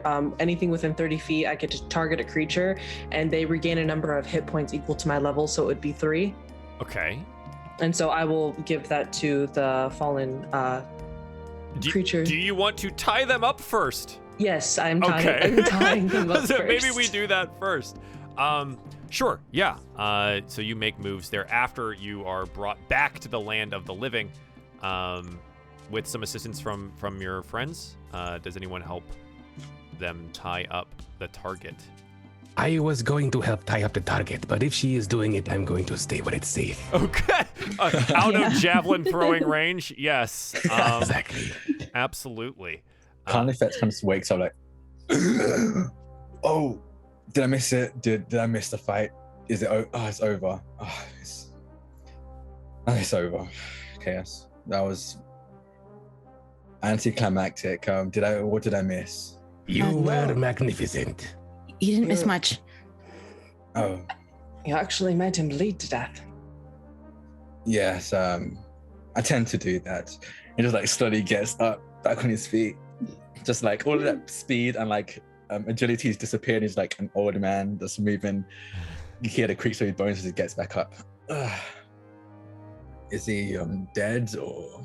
Yeah, and I think like at that moment, like the ties are being tightened, and then Mirage, you give them this like 3 HP for them to recover. I would assume everyone's moved like their weapons away from them, so they don't have any access to anything. Yeah. And they're just like propped up on the wall here. They look around. Fuck. Bind their wings. Bind their wings. Yeah.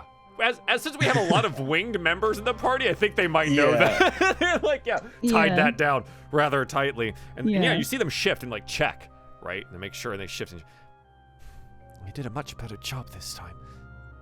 She would have just left me dead, though. The door, however, to the room is going to open. And our lovely innkeeper is going to come inside as the last patron goes sprinting out of the room, right? Because the door was shut on them as they were there. And he comes in and says, so, my inn's on fire. My inn's on fire. And he's gonna, like, start Don't grabbing worry. wine bottles and things to try and go douse out some of the flames. Carnifex is gonna help put the flames out. Okay. So you guys move around and start dousing them. Yeah. You didn't have to. Oh, and there's blood all over the floor. You can get the blood out. It's fine. Just use. I don't know. Do you know anyone who has prestidigitation? A good prestidigitation would probably fix all of that up. Fortunately, I do, but that means I have to do it. Fine. So you've got them. You've got them. You've got them.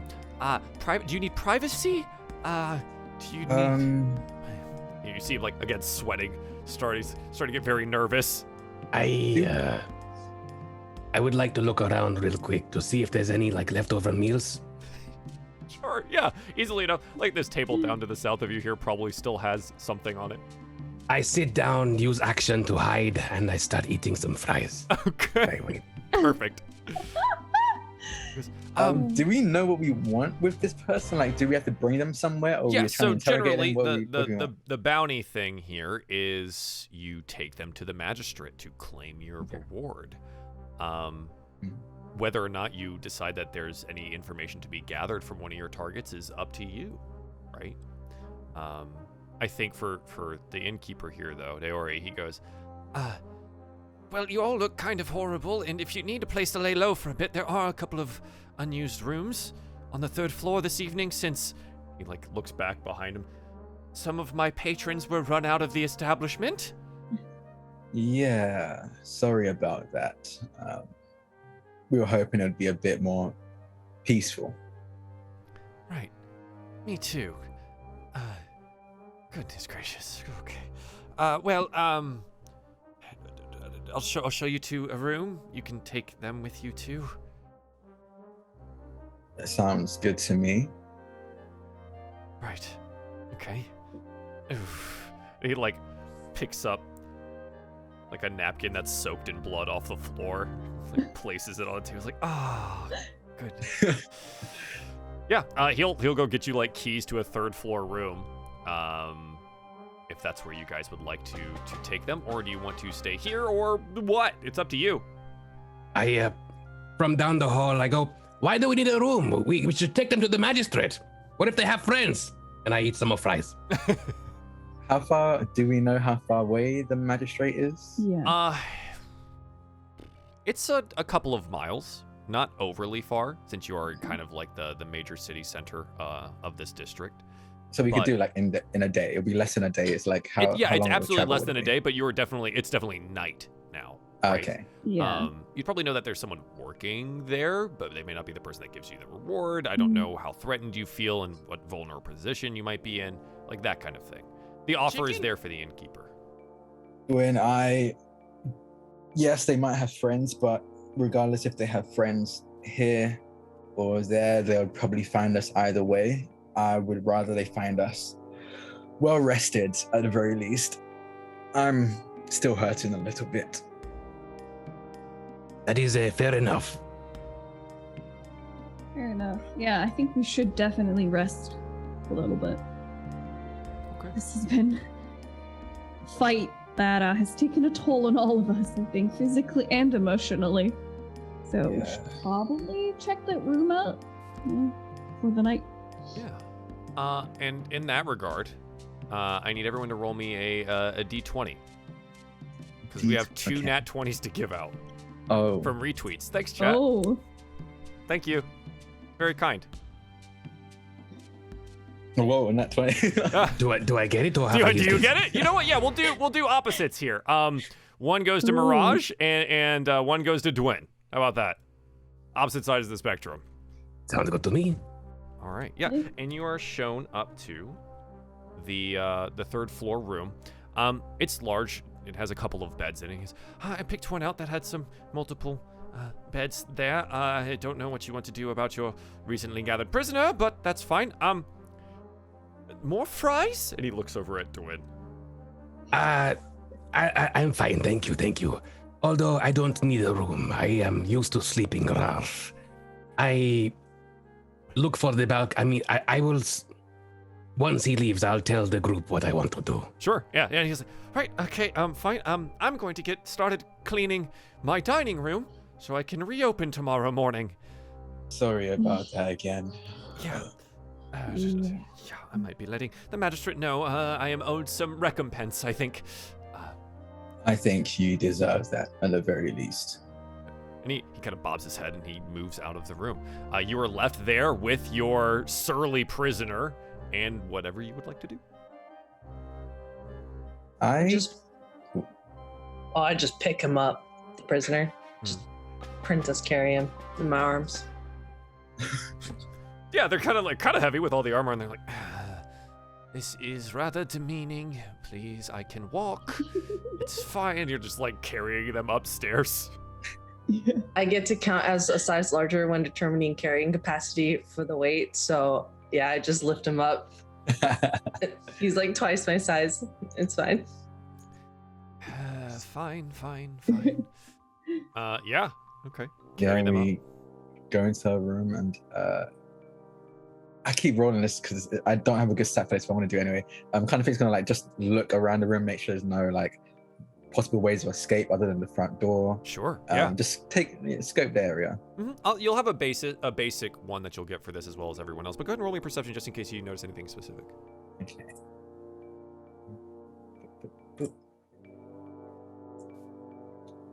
Perception, right? Okay. What do you perception? Okay, cool. That's a nat 1. Oh, my old eyes. You have a reroll. You know, yeah, I'll use a reroll. It's gonna disappear after this anyway, so might as well. Yeah. Okay. It's not much better, but it's not enough. Oh, it's all right. I've got something for this. This is totally something. Yeah. All right.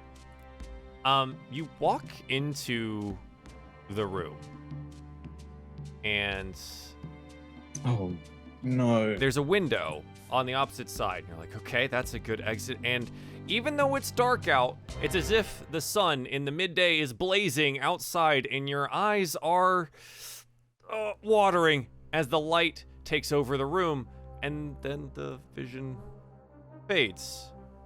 You've drawn the sun card. Ow. Good God, is that painful? Are you alright? Do we all see the sun or just him? No, just him. Yeah, I'm good. I don't know. I think I might have looked into the sun, but I don't know. Maybe I look into a lantern. My eyes are very sensitive. But it just looks like the window and the front door are the only ways out of here, so we probably should have someone positioned there during the night. You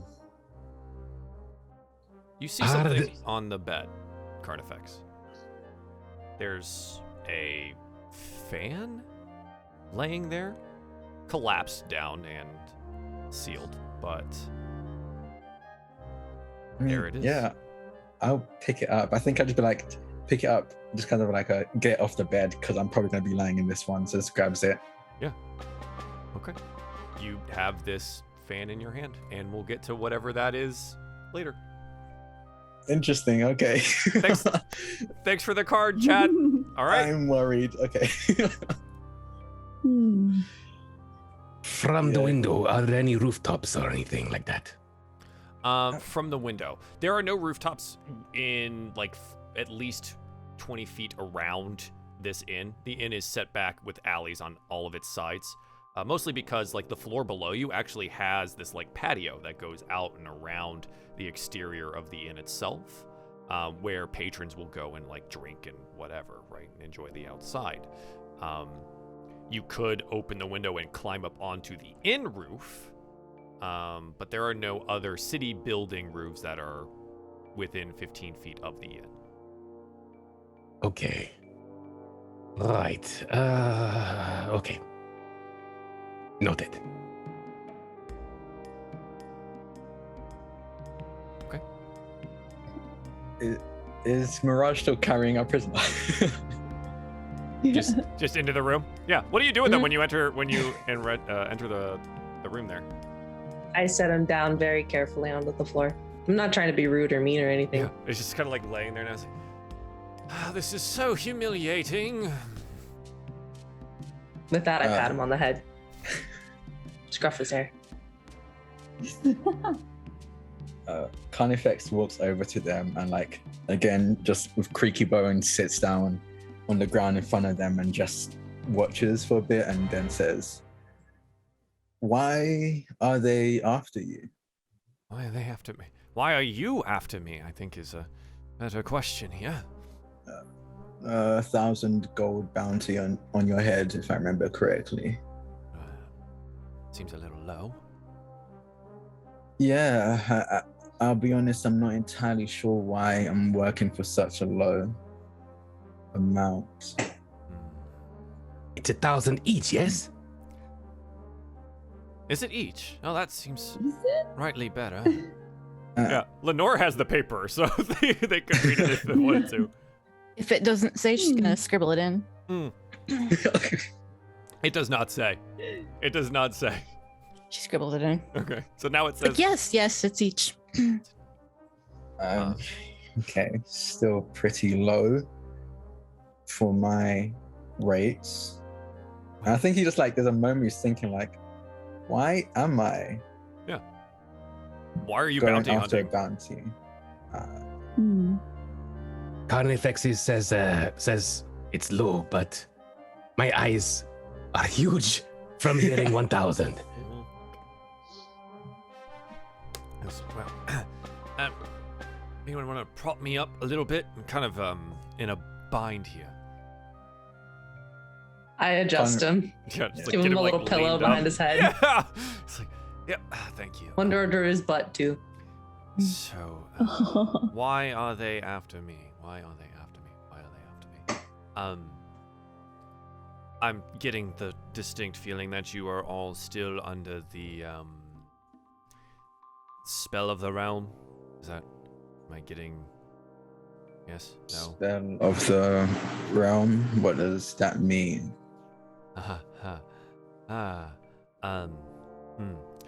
Think very hard for me. Try to remember something from yesterday. Anything. Wait, Anything. this could be a trap. No, Why should we trust them? Okay. Yeah. Carnifex is gonna try to remember. Roll me a wisdom saving throw. What's that? Okay. Remember, everyone's got stuff now. Check the boon tracker if you haven't. Do I have to say I use my nat 20 before the roll, Yes. or Yes. okay? Reroll you can say after. Nat 20 you have to say first. Okay. I want to use my nat 20 for this. I might as well. My last nat 20. Okay.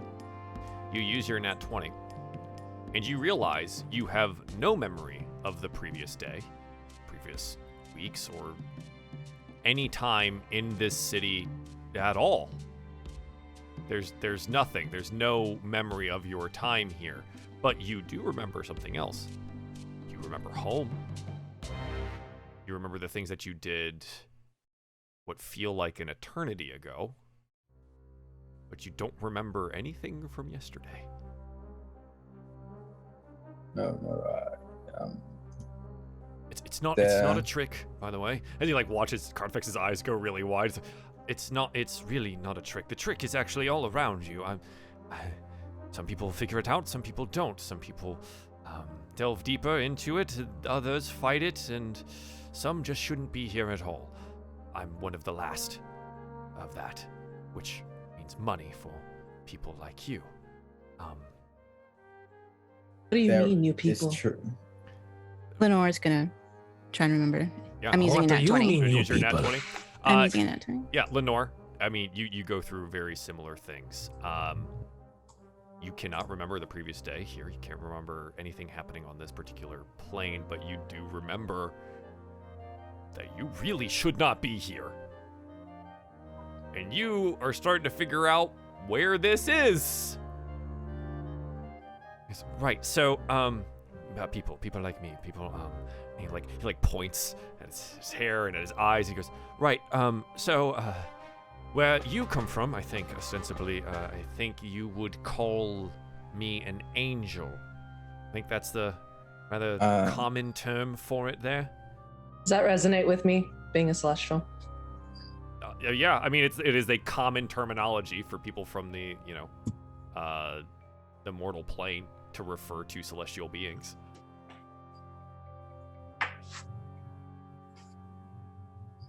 But so Mirage, for anything else, would need a wisdom save. It was about time, I guess.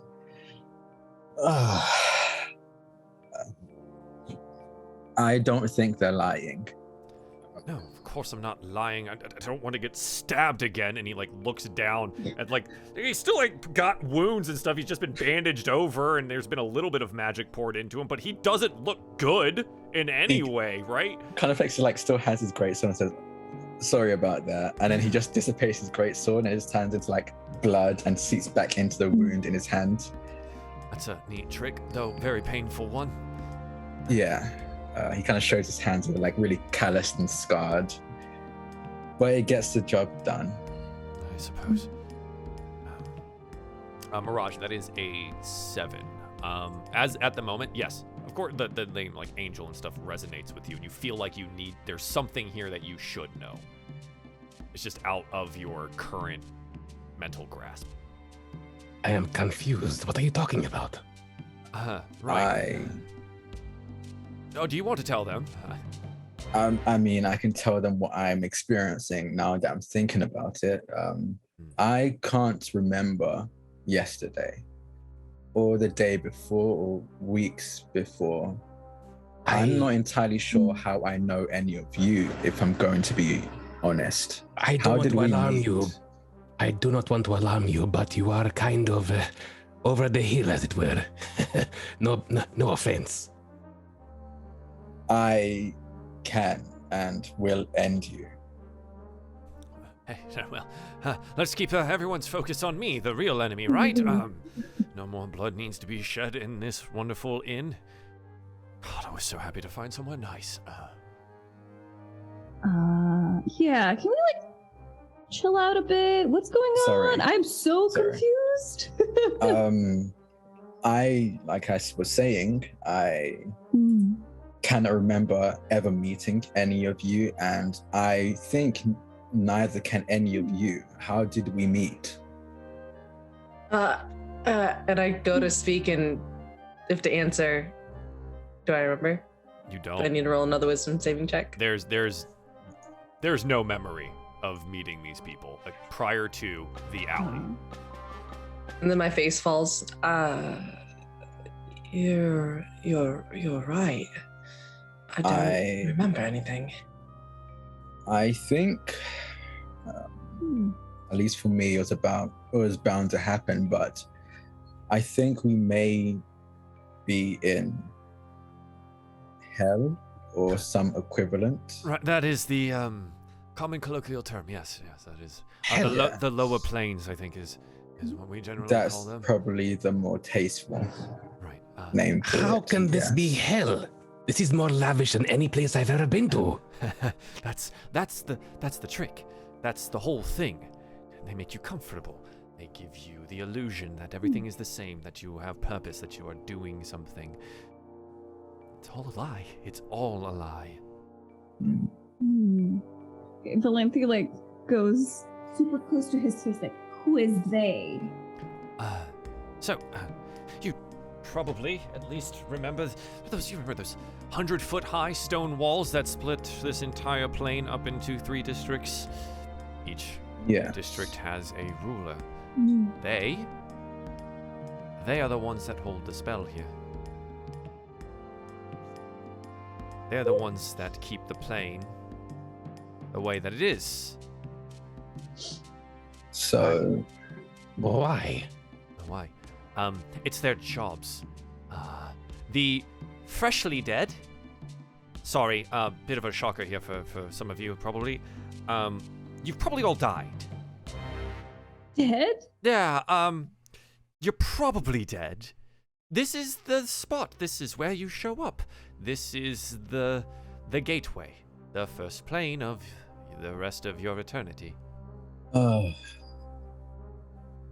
So, being that you are unaware of all of this means that you probably didn't sell your souls at some point in time while you were mortal. Probably. Maybe. I think Carnifex just gives them a look and just says, I did, but I don't think the agreement was this.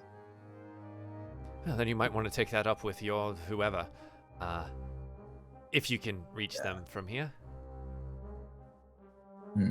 I mean, I think I should still be able to.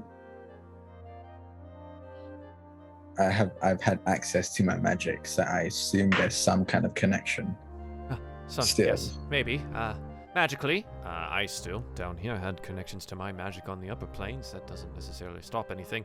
More of, contact. Being able to speak with them is a little muddy on that front. So...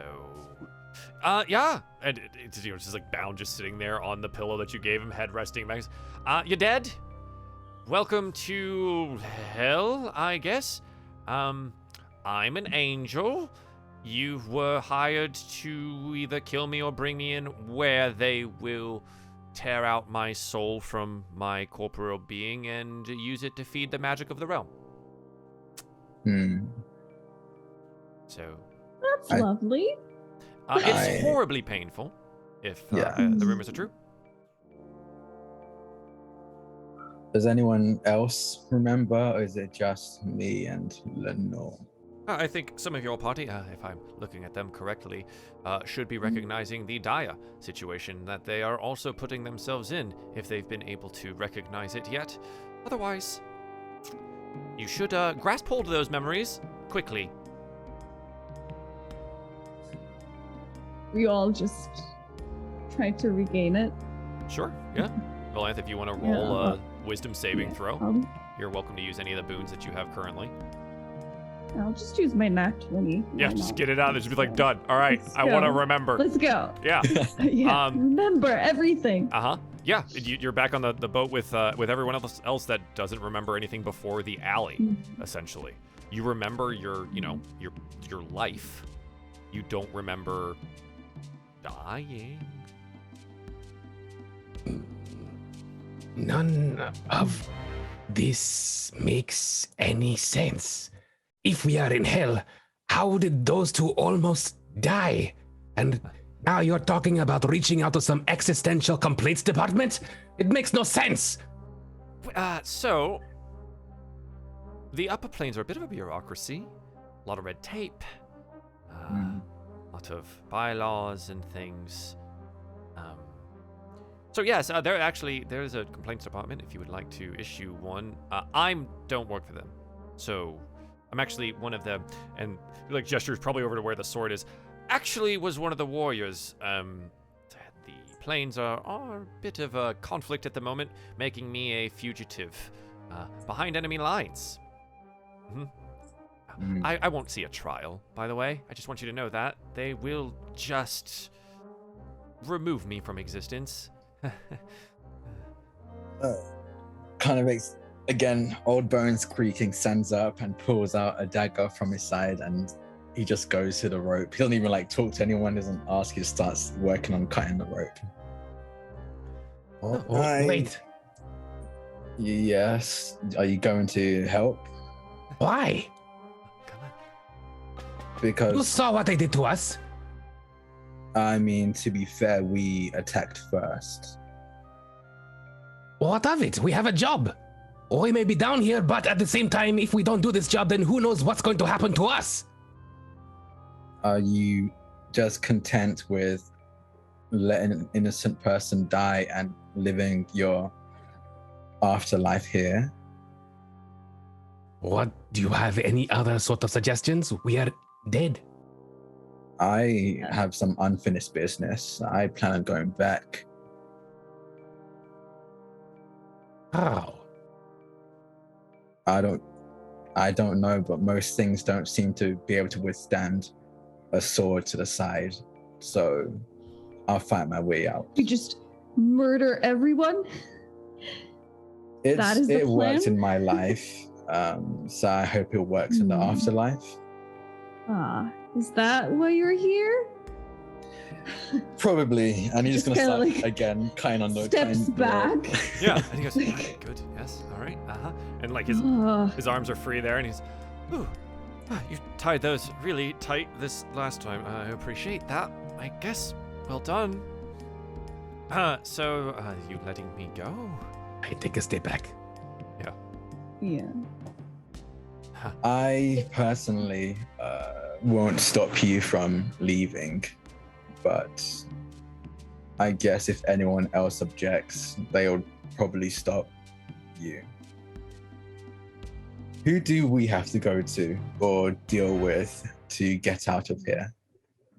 Good.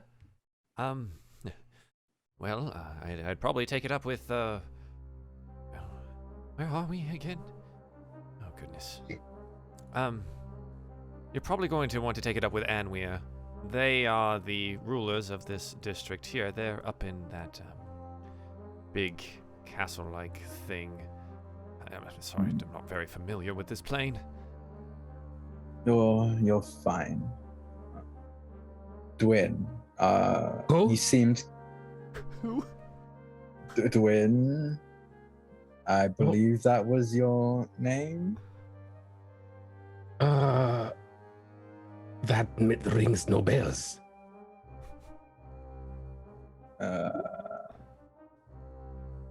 Am I just... Wait. I do forget things sometimes. Am I mixing names up? And he looks at everyone else like, am I the one? Did I say them wrong? Just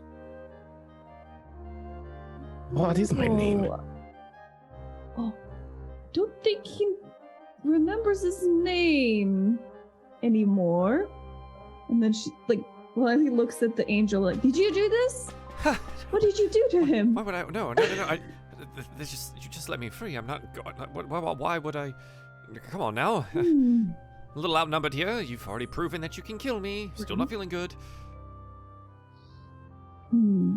Very strange.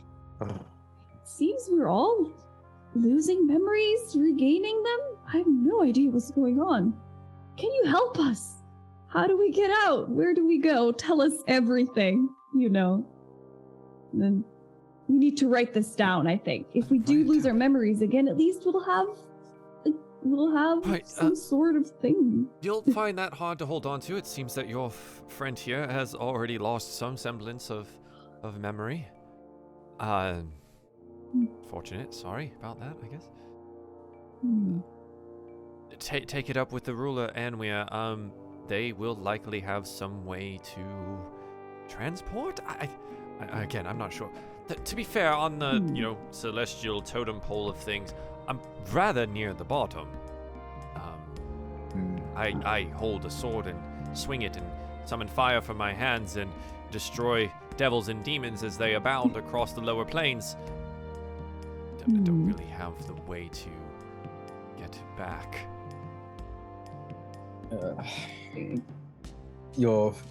It's fine. We got information from you that we didn't have before. Mirage, what do you think we should do next? I'm obligated by my duty to follow the task at hand, but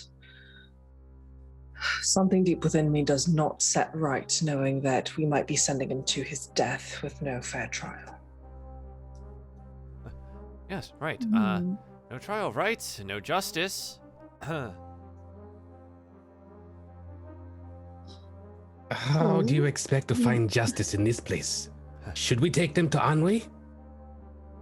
I feel like Ennui is the one who will kill them without trial. I think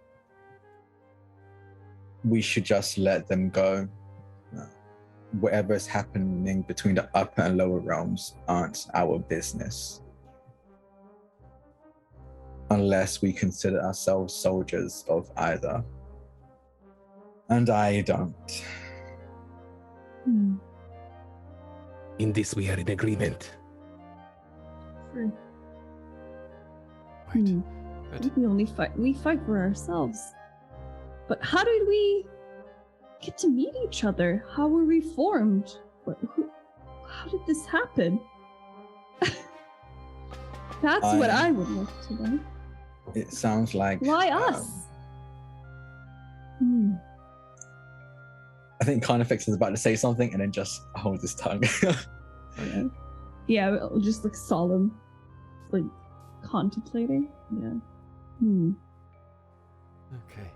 Well. From what you told us, I didn't catch your name. We were busy trading blows and not names. Zephyr. Yes. And he Zephyr. gives a small nod. I mean, you probably heard my name in conversation, but I'm Carnifex. Right. Carnifex. Pleasure, I think. Question? Would I know this name? Roll me a little history with advantage. Because if she has Memories. Huh? She might. Oh, I have a nat 20 left. You want to use that? Yes, please. Okay. As Zepha has stated, they are a rather low-ranking foot soldier of the upper realms. Rather specifically, to Rokt, the god of the sun. I think you would at least recognize that much. If you've not met them, you at least know who they are.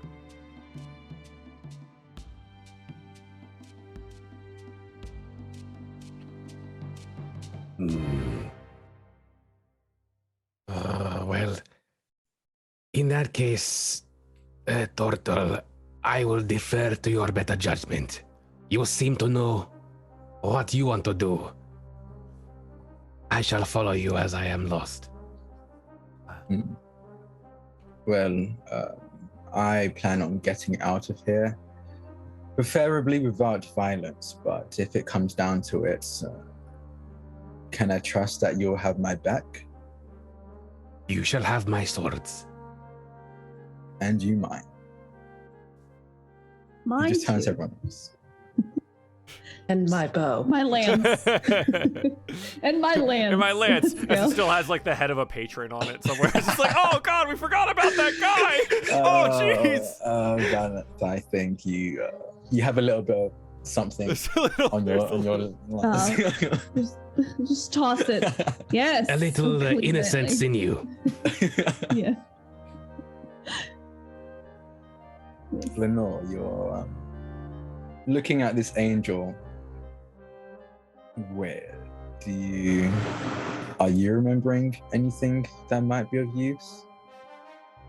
She kind of like snaps out of it, like not realizing she was just full on staring.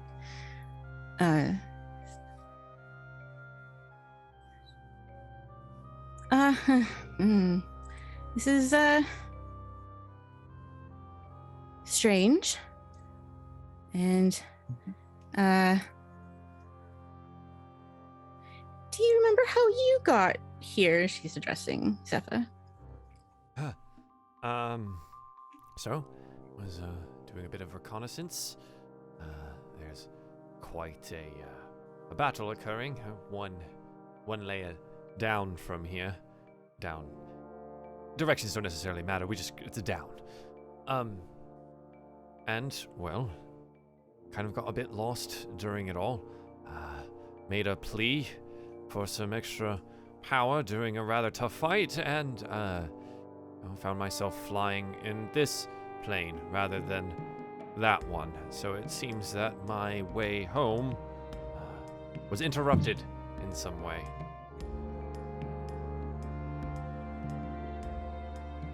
Would you like to accompany us?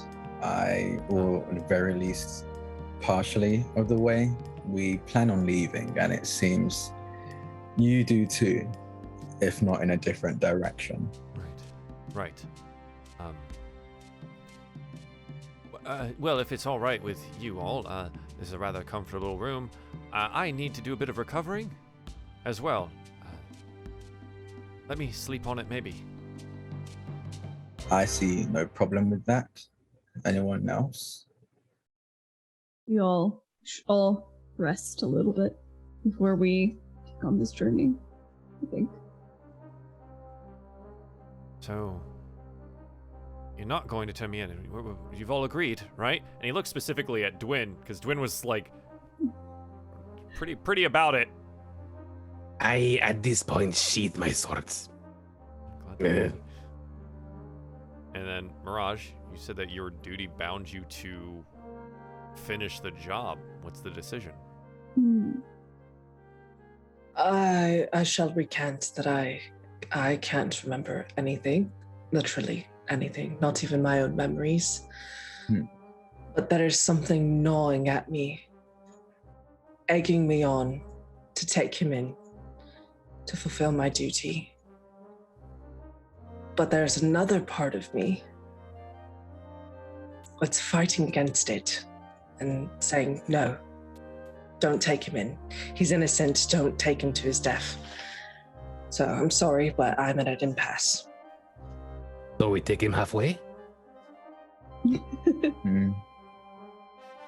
Right on the Outside, borderline. and then, in Border. between. In between. Great. Cool. They're just stuck somewhere else then. It's better than death. And he'll look over at Mirage and give a respectful nod. Sorry I had to break out that one time. Didn't tie tight enough. I was a little distracted. Okay. Would you all like to rest, or is there any further discussion that you would like to have? Once Carnifex sees that everyone seems to be on like at least somewhere near the same page, he just goes, I'm tired, and just immediately goes to bed. And just the moment his head hits, Passes out. the moment his head hits the pillow, he's just out cold. Oh, Okay. nice. This is good. This is good. Yeah, what else? What does everyone else do? There's two things we will resolve right after I get what you guys are doing right now. This is gonna be fun. I just saw. Yeah. Great. Thank you, Jen. Yeah. I feel it's the personal attack. This will be fine. Yeah. So Carnifex goes to sleep. Valanth, what are you doing? I'm just gonna like tuck away in a corner, like look at everyone and try to like figure out what everyone's about after this situation. She's still quite wary of everyone a little bit because she regained memory of her past and how she actually doesn't know anything except her own species, so to speak. So she's just like trying to figure out who these people are. She's just looking at them, but then dozes off and goes into her like the trance-like state. Yeah, trance. Yeah, absolutely. yeah. Okay. Dwayne, what are you doing? I do not feel comfortable sleeping in this room with these people, so I leave the room and sleep in the corridor. I look for a maintenance closet. I look for a maintenance closet. Yeah, there are linen closets. I go Rather in there. plush. Yeah, lots of nice towels and things in there. Mm. Yeah. Okay. Cool. Mirage, what do you do? I'm staying with the target, Okay. Yeah, makes sense. keeping a close eye on him. I still don't quite trust him at his word because he could be spouting a bunch of nonsense. So Sure. Right. Yeah. Like, could just be lying the whole time. Who knows? Lenore, what about you? She's gonna wait until everyone's asleep, or she thinks they're asleep, and approach Zephyr. Just kind of like poke them a little bit if they'd dozed off. Oh, they definitely have. Right. They're horribly injured at this point. Yes. Oh. Yes. I'm not supposed to be here. No, you are not.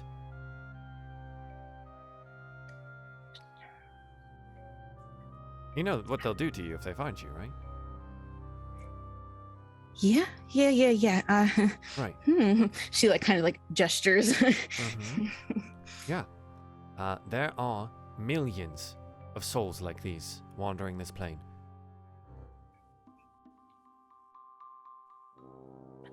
How did I? I don't know.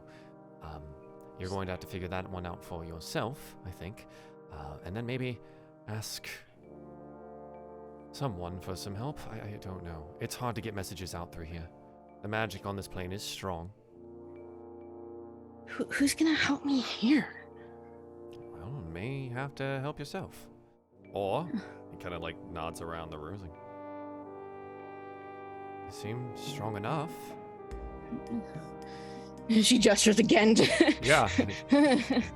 It hurt.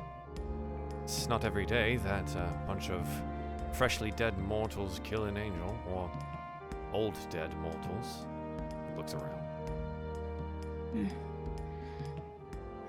Well, I just hope to hell I find the quickest route out of here. Right. Well, get some rest. We can talk more about it in the morning. I'm not going to out you here, but they deserve to know if you're going to travel with them. The risk that you'll be putting them under.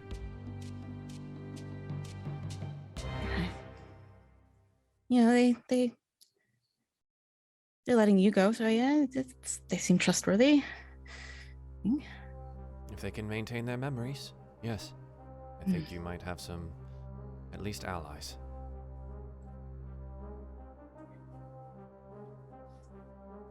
We have to find a way. Do you know if there's a way for mortals to help fight against this spell?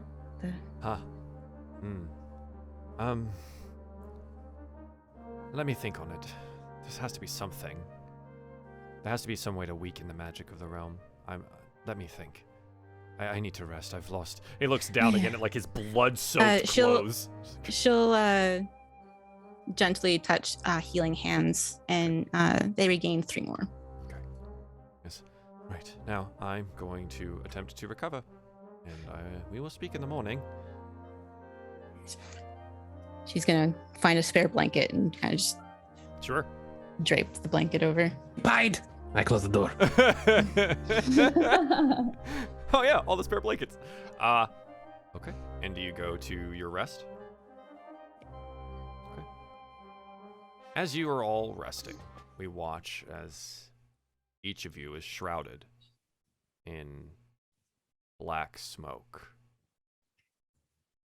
You fully recover from your ordeals, by the way, so if you want to make sure you have that long rest stuff done, that you can do. But you find yourself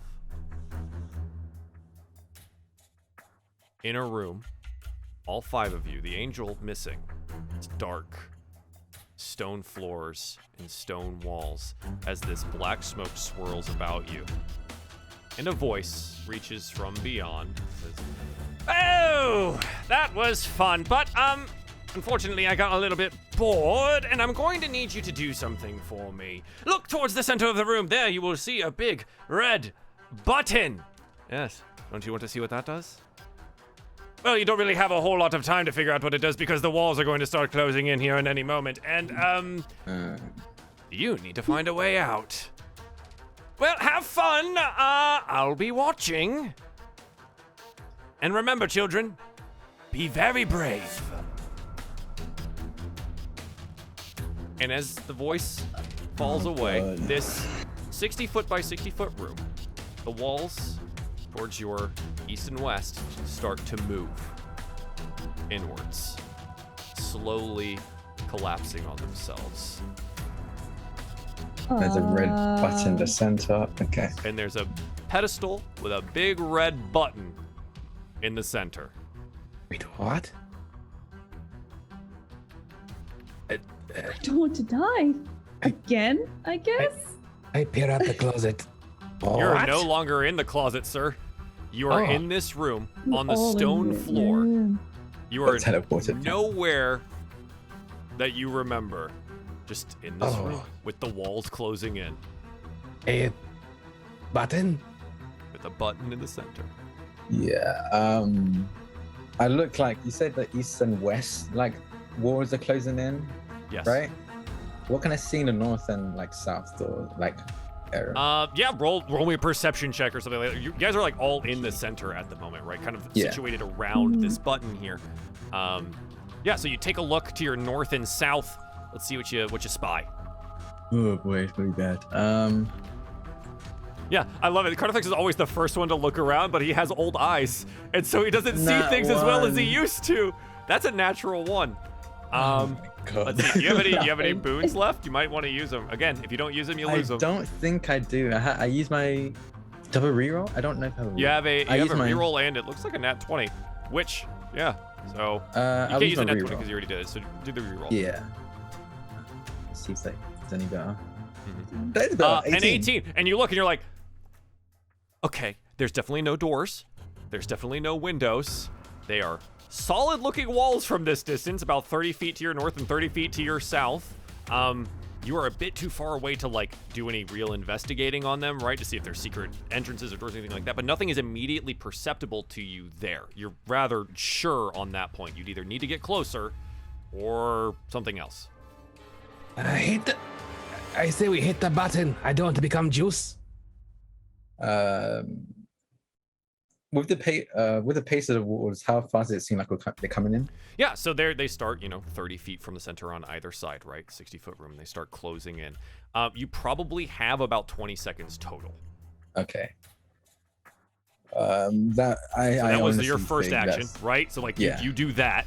Dwayne's like, I want to push the button. I say good idea. Yeah. I think. and- Mirage, what are you doing? I would like to look up. Look up. Yeah, you look up, and it is 10 feet above you. Solid. Just more stone. I think hitting the button would be a good idea. Who wants to hit the button?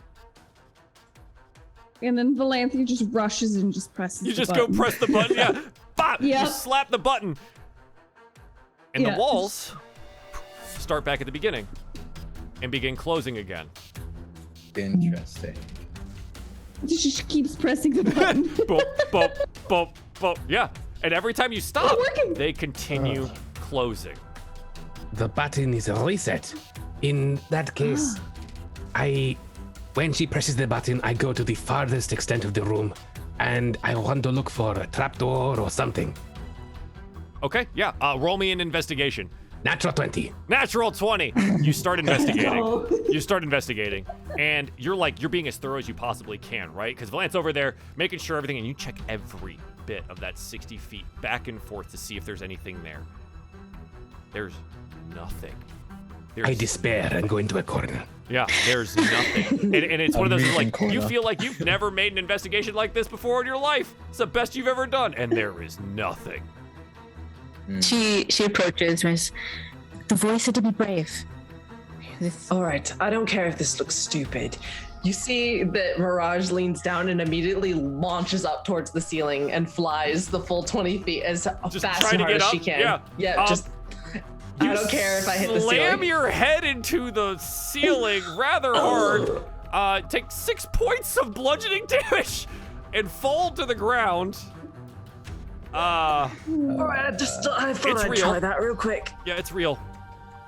Oh, well, Lenore, Sadly, I we're not think at the you train were- station. Yeah. Lenore, you were about to suggest something? Said to be brave. What if we do nothing? And just let it happen. Accept the death. I don't see why not. As Valanth hits the button again. Just saying. No, she given up. She like went in and she sat on that button. Oh, God. Just sitting on the button. Just like, okay, there's nothing to do. Accept it. Y'all don't remember dying, before. So if it's the same, you won't remember again if we're smushed. I don't. How much do you know the rules of this realm? Well, they're just not well, but they like to mess with people. If we are already dead, then why do we fear death so strongly? I suppose there's nothing after that. Absolute nothingness. I've at the very least heard stories of when a soul is just entirely destroyed. So I suppose death of a form isn't impossible for us. Lenore's gonna, by example, just kind of walk out a little bit and just wait. Okay. You just stand and wait. I'll just waiting for death. I am in a panic and I am going round and round in the room. As the room shrinks, I kind of circle the drain until there's not enough room. So On all Valanth, fours. are you off the button now? Yeah, You trust it this? doesn't matter anymore. Okay. Yeah. Off of it. Yeah. Mirage, do you want to try anything else? Nope. I actually just kind of grab Lenore and Valanthi's hands and, well, This is going to be it. And the walls close. You hear the of stone on stone as the 20 seconds go by. You feel yourselves being pushed closer and closer. Carnifex, you feel your shell crack. The I air climb onto being Carnifex. pushed out of your lungs. Dwyn, like flattening yourself as cats do, trying to be as skinny as possible. Galanth and Mirage, your wings burst things, and you feel it, and it hurts as the bones break. And just as you feel the air shoved out of your lungs, and as if there is nowhere else you can go, the room fades to black. You awake in the morning light in your in the room, or in the linen closet. Thank you. Comfortable, rested, safe, and a voice calls out, "Remember that lesson well, children. Be brave." And there you awake. That was a terrible dream. Did you also have a bad dream? It was most definitely not a dream, but I'm rested at the very least. Did we get any rest, DM? You did. Okay. You did. You were at your full HP. You have all of your spell slots back and abilities, all of those things. And while you're doing that, please everyone roll me a d20. Someone decided to lean into it a little bit and said, card for the person rolls the highest d20. So we'll do a deck of many draw and see where that goes. All right. So one for Mirage, and we'll hold that, and we'll see how that goes. So yes, you feel rested, though you feel like you each had a very terrible dream. You remember vividly the things that happened, including who was in the room with you. And you were there, and you were there, and... Yeah, did you like come busting into the room, like, right, because you're in the linen closet. So Yeah. come running in. Oh, I thought I was in the closet inside the room, like in a hotel No, or something. no. It's like out in the hall. You're in the hall, there's a linen closet that was there. That you were Okay, taking advantage of. Well, in that case, I'm in the hallway. The closet is a bit more moist than it used to be. God, Gross. Okay. Carnifex like very slowly like gets out of bed and just looks to see to where Zephyr was it Zephyr? Yeah, Zephyr was, to see if they're still there. Yeah, they're just head back, eyes closed, resting. The sun is like just coming in the large bay window of this room.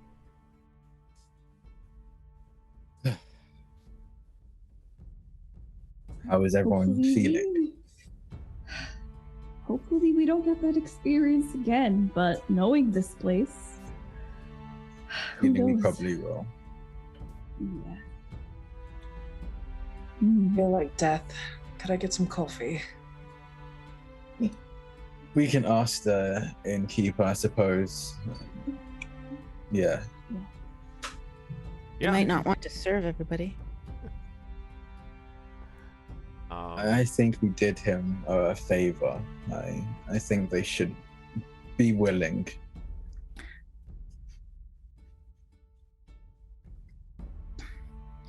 At this point, I make my way into the room, and I go,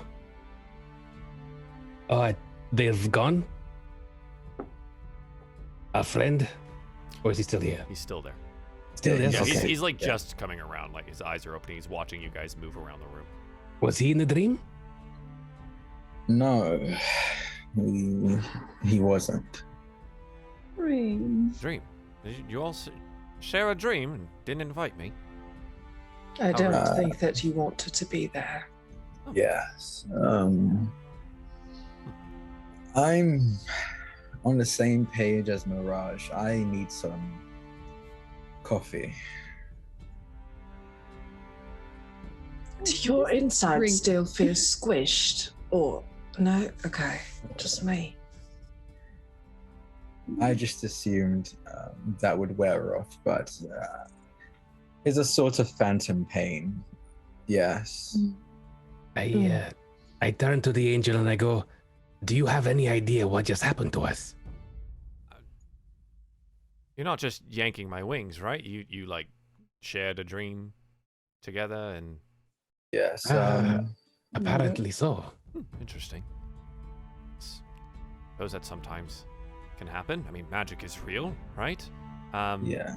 As real as angels, apparently. Right. Well, yeah. Hi. Hello, Zephyr. Angel, the colloquial term that some mortals use.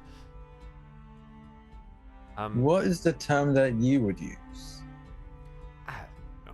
Celestial is probably the best way to put it, but in our own language, a little bit more complicated to get out, as it's more of and he like speaks to you, but you don't really get what is trying to be said. It feels like a little light is in your brain. He's speaking Celestial. Yeah. I don't know how, but I automatically start speaking it back, and I catch my mouth in my. You're gonna want to watch that. How did I? That's trouble. Do you know where I'm from? No, wait. And I grab him by the shoulders and look him in the eye. Do you know where I'm from? As I pull a card. Oh, Since boy. Mirage, you drew the Vizier card. Ask one question, get one answer. And he looks at you. I had a feeling. Yes. Figured you'd come around faster than some of the other ones. Lenore at least did. Yes.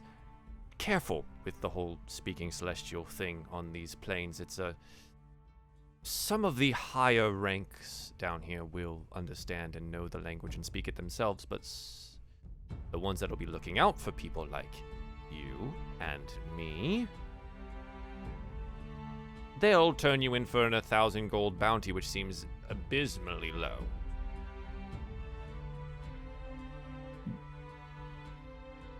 Awesome. What was that all about? What just happened? Did everyone else feel that? I don't think any of us understood it, right? Oh, It was just like, Yeah, Yeah. so Are they when they conversing spoke in celestial? celestial, yeah, it's just Oh, it okay. basically just Yeah. feels like a light in your brain, but you understand it's supposed to be language, you just don't understand mm, what is being Mm. said. right. mm. Any translators? Lenore just kind of like leans over. A few of us can speak Celestial, and it's a real bad idea to speak it here. And then she'll just kind of like gesture to wounds and. Yes, that makes sense. Leads to a lot of questions. Some mortals spoke it in their own lives. When they are brought here, as your memories were wiped, theirs would be too, and they would have no need of that language anymore. So just be careful. Hmm. Oh, good thing I don't know it then. Ha ha ha. just like. Yeah. So, the plan, I suppose, coffee I and heard then someone say coffee. Yeah. Put yeah, one down for me. Be great. and then I suppose we head on out to find. What was the person's name? Arwin. Yeah. So. That's it. Yeah. Their name is Anwir. A-N-W-I-R. They are the Anwir. ruler of the Anwa ward district that you are currently in. Mm. Surprise, surprise. I wonder what coffee and hell tastes like. Those fries were terrible. Well, They tend to do that best, but illusions only go so far, right? Yes. Oh, illusionary coffee. Just what I need for the morning. I think it actually still carries the kick, so it might actually work. Taste won't be so good, though. Now that you're aware. If you were staying in your normal state, it wouldn't even matter. I'm going to see if I can get all of our orders ready with the innkeeper. Yeah. And Honeyfest is like slowly heads down. If anyone wants to join me, you're more than welcome to.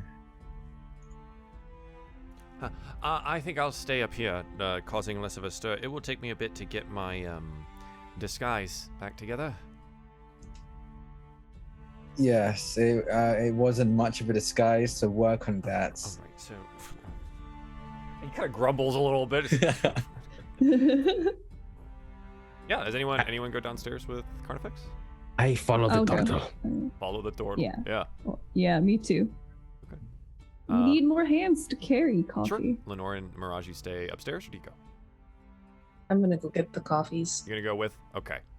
Lenore, you'll stay up. Okay. So going downstairs to gather the coffee, you note that the dining room is well underway of the cleaning portion of this. And there we find our innkeeper, apparently the one that knows how to cast prestidigitation, carefully going over every little bit of blood and fire and shattered things all around the room. And he sees you and say, "Oh, ha!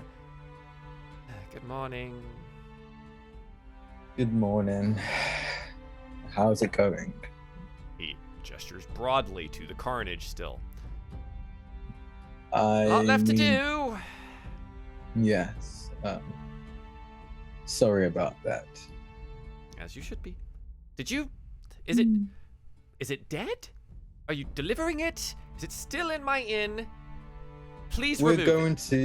We're going to deliver it. Good. Fantastic. Wonderful. I don't want to have to answer to the magistrate in any single way. So just, I gave the information. Go get it done, please. Yeah. I whispered to Carnifex and I say, I wonder if he knows. I think that he says this like out loud just because one, he doesn't get deception, but two, I think he's got an idea of what this innkeeper's like, but he's just gonna say, I don't think the innkeeper's gonna want to get any more involved in this than he already is. No. I don't think. I can. No, please, not at all. Yes, I thought so. And then he turns to Dwayne and says, I don't think we should risk it. Very well. Right. Well, I need to get back to cleaning. Is there anything I can help you with? Yes, could we have some coffee or anything to help energize us? We had not the greatest sleep. To the bar. You'll find my assistant there. Thank you. And at the bar, you would be able to gather whatever coffees and things you would need. Middling elf woman behind the bar there, long white hair, helps you do all of it and provides the coffees for you. While they're kind of like doing that and getting that all ready, Carnifex turns to Dwayne and like gives them a look and says, so it seems I wasn't the only one under the impression that you were named Dwayne, but it seems you do not recognize that name. Whenever I think about it, I get this fool of a headache. I don't know. Would you rather we didn't call you Dwayne? Is me calling you that by that name causing a headache? No, not really. I suppose for now, let's use that. I do not want to push this onto you. If you have a name you prefer, please let me know. I That's the would thing. like to respect that. I don't. I have no idea. So call me that if that's what you think it is. He's just gonna turn to Mirage and Valence. I'm not very skilled when it comes to the arcane and magical arts. Can you tell if this is magically induced or just getting on in their years? And he gives like Dwayne a look when he's like just a jokey look when he says that.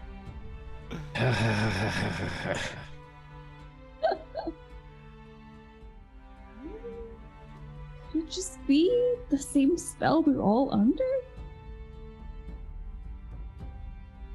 Well, I mean, if you guys want to do checks, Valanth, Mirage, Arcana checks are the way to be. And remember, you got boons. Use them before you lose them. Let's see, I have a reroll. Okay. Okay. We could take that 20 if you want, since that's on there. Yeah. Yeah, okay. That's my reroll. Well, what is your actual, like, how much magic do you actually know / have studied? Because a 20 is really good, but, like, where does this apply for your character? So she had, like, as well as her warrior training, she had training with, like, the philosophers. Sure. Because there was, like, the society of, like, you have the scholars, like, philosophers, and, like, magic users, and then you have the warriors, and then she had training for both, and she was always into magic. I don't think she knows how to use it, but she was always like reading books about it. She was very interested in it. Sure. Okay. She might have some knowledge on it. Yeah. So for you, it's like you're like, well, you read a book about this once. It sounds like a modify memory spell, but that also feels like what the entire plane is under. This seems very specific, though. Interesting. Seems like someone really messed with him, huh? Very interesting. But no idea why or who even did it.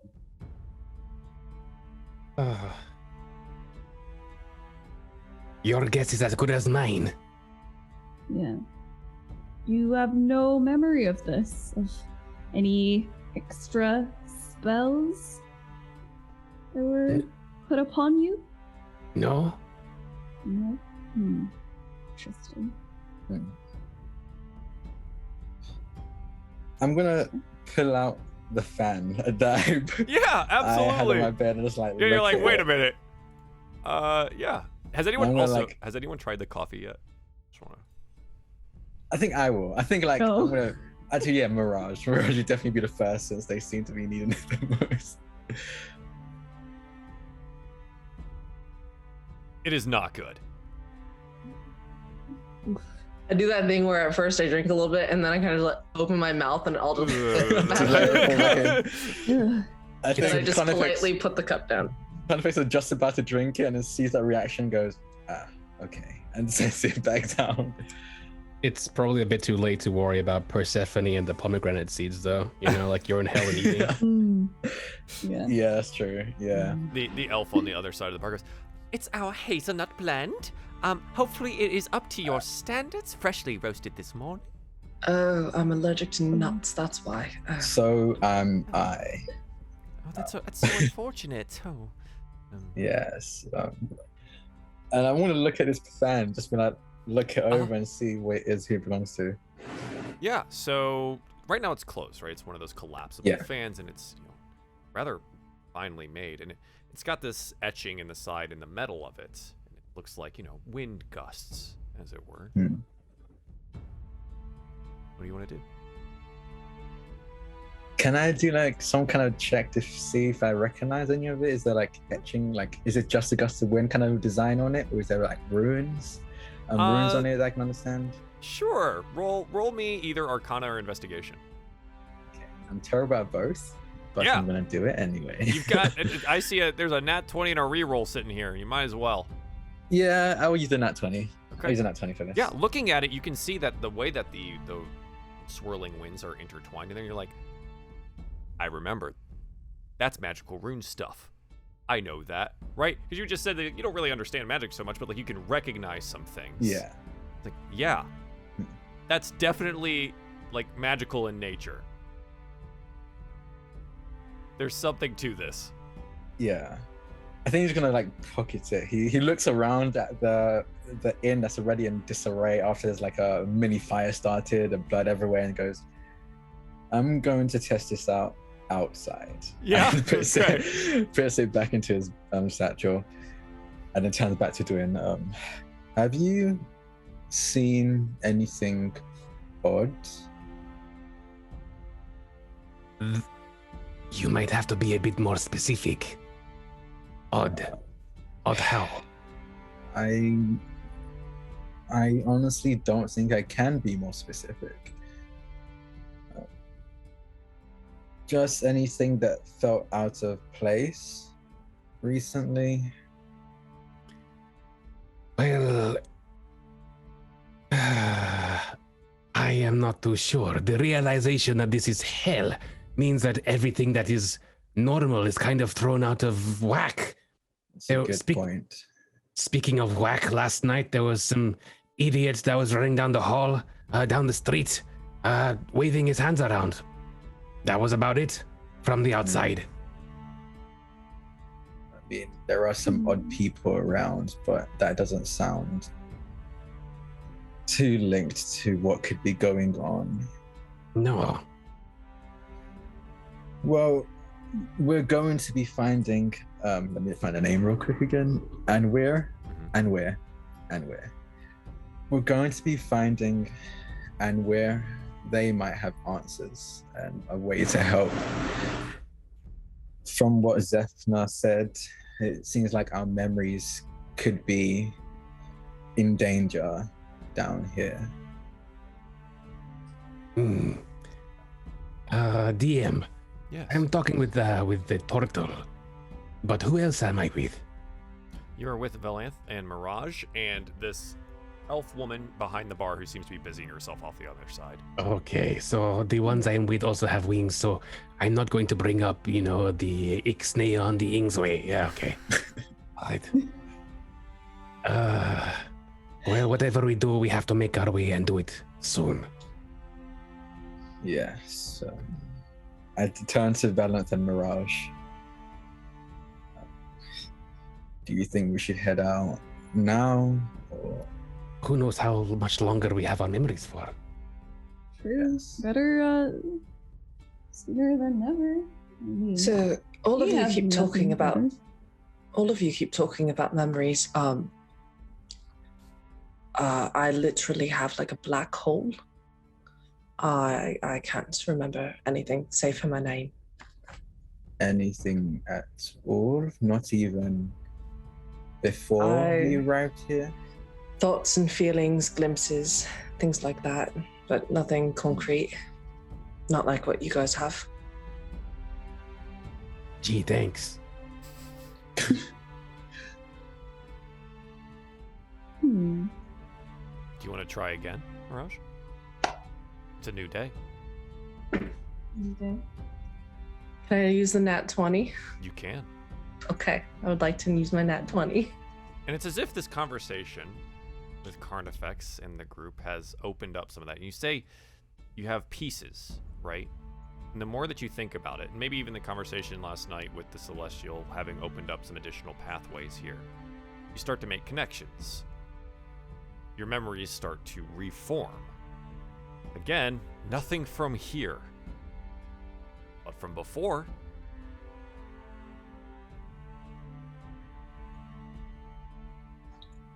As soon as that happens, the coffee cup that I'm holding, it's like I lost my grasp on it and it falls from my hand and crashes on the ground.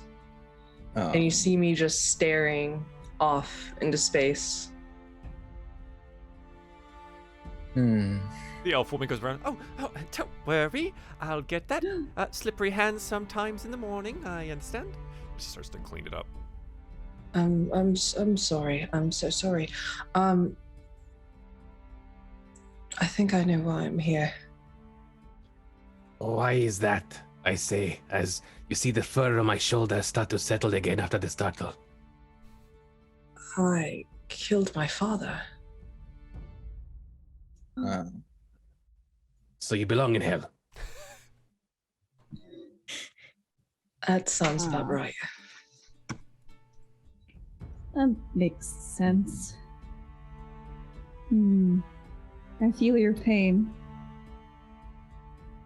Do you know how you died then? I try to recall that particular memory. This one, it's gonna be another wisdom save. You no longer have your nat 20 here, so this one's Oh, hard. I forgot about roll 20. Oh man. This one's hard. 2 plus whatever your wisdom modifier is. So, not enough. You don't remember, much like the rest of the group. Would it be counting as assisting for asking the questions? Not this time. Okay. I tried. And when I try to recall that particular memory, you see my pain wince in pain. I'm very sorry. I don't think I'll be remembering that anytime soon. It feels like it hurts, like needles. Understandable. That's fair. I don't think anyone's meant to remember their death. Needles sounds like a painful way to go. He just like slides the coffee back on the counter away and just says, I suppose the coffee step of our plan has been done. Do we want to get going? You're all awake now. You've had a rude awakening. As you say that, I do want to bounce upstairs to what Lenore was doing. We are coming short on our time here. So Lenore, they've been gone and to get coffee, and you and Zephyr are alone in the room. What's been going on? She's gonna be kind of, I guess, same page checking, and they want to go see Anwar. Is that a good idea? Well, it might be the only way actually out of this plane. I don't have the option or answer. I Do you know where their heading- current allegiance lies? Probably to their brother and sister. That would be most likely, though. As siblings do, they do squabble. Maybe there's an opening there. I'm as lost as you are on this front. I think it's a gamble, it's a chance, it's an option. Maybe I said some things that helped your friends not murder me in the middle of the night and go and claim 1,000 gold pieces for my head, you know?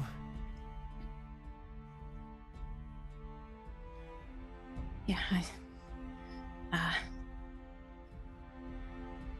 It's probably not going to be cheap if No. they do have the way. And if they don't, they might tell you they have the way. And they do like their deals. yeah, it's not going to be an easy road. And, well, if I'm to accompany, or if to let me go, the road's not going to be easy to get there. Especially since you were contracted here. They'll know who they're looking for. She kind of looks like, I'm gonna need a disguise too, aren't I? Most of us probably should have some, though I'm really trying to figure out how we're going to disguise that turtle, and I am just getting a little lost on that front. Maybe we need to go shopping. We need to go shopping. And I think that's a good spot for us to end the episode. Shopping trip. Where we need let's to go shopping. Get in, losers. We're going shopping. Get in, losers. Yeah. And so with some memories recovered, some idea of how to proceed, if not the best course of action, but a course of action, and a celestial in tow, we'll have to find out how our friends on Team Crimson do next time. We're going to go all the way around where you guys can tell us who you are, where we find you on the internet, and all the cool projects that you are working on. And chat, you please clap. Everyone claps. Yay! Good job. Good job, everyone. That's an episode 1. Drac, Carnifex, please lead us off this afternoon. Where can we find you on the internet? Yes, hi, hello, my name is Draconics, or Drac for short. You can catch me on, you can find me on Twitter at Draconics, that's DRAKONIQUES. I stream all over the place, so follow me on Twitter is probably the best place to find exactly what I'm doing, when I'm doing it. But my current schedule and how it's looking is that on Mondays at 4 p.m., we're currently on hiatus, but on Mondays at 4 p.m. Eastern. Is it 4 p.m.? I think it's 3 p.m. Time. I'm in the UK, so my time, I'm trying to convert the time zones in my head. 4 p.m. I was right. It was 4 p.m. On Mondays at 4 p.m. Eastern, where I'm usually on the D&D channel in a Kind of Keep Mischief campaign. Where we're just playing through the Kind of Keep book. We're on hiatus right now, but we're going to be coming back soon with a new campaign, so keep an eye out for that. On Tuesdays at 3 p.m. Eastern, you can find me over on Vana's channel on Twitch. That's VANA. And in another D&D campaign called From Dusk Till Dark, is around the Frost Maiden campaign. On Wednesdays, you can find me over on Multiverse, which is or Play Multiverse, sorry, on Twitch. I forgot how many shows you have. Oh Yep. my god! Yeah. At 5:30 Eastern, where we play another D&D actually not D&D, we're doing one shots and two shots of indie campaigns with a bunch of cool guests, so you can catch me over there. On Wednesday, right after that, at 9 p.m. Eastern, you can find me over on Rule of Law in a Cypher System campaign called Infinite Horizon, where I play a time-traveling alien lizard. On Thursdays, you can find me here at 3 p.m. Eastern, playing Carnifex. On this Saturday, you can find me over on Table Story in a mini-series that is premiering at 7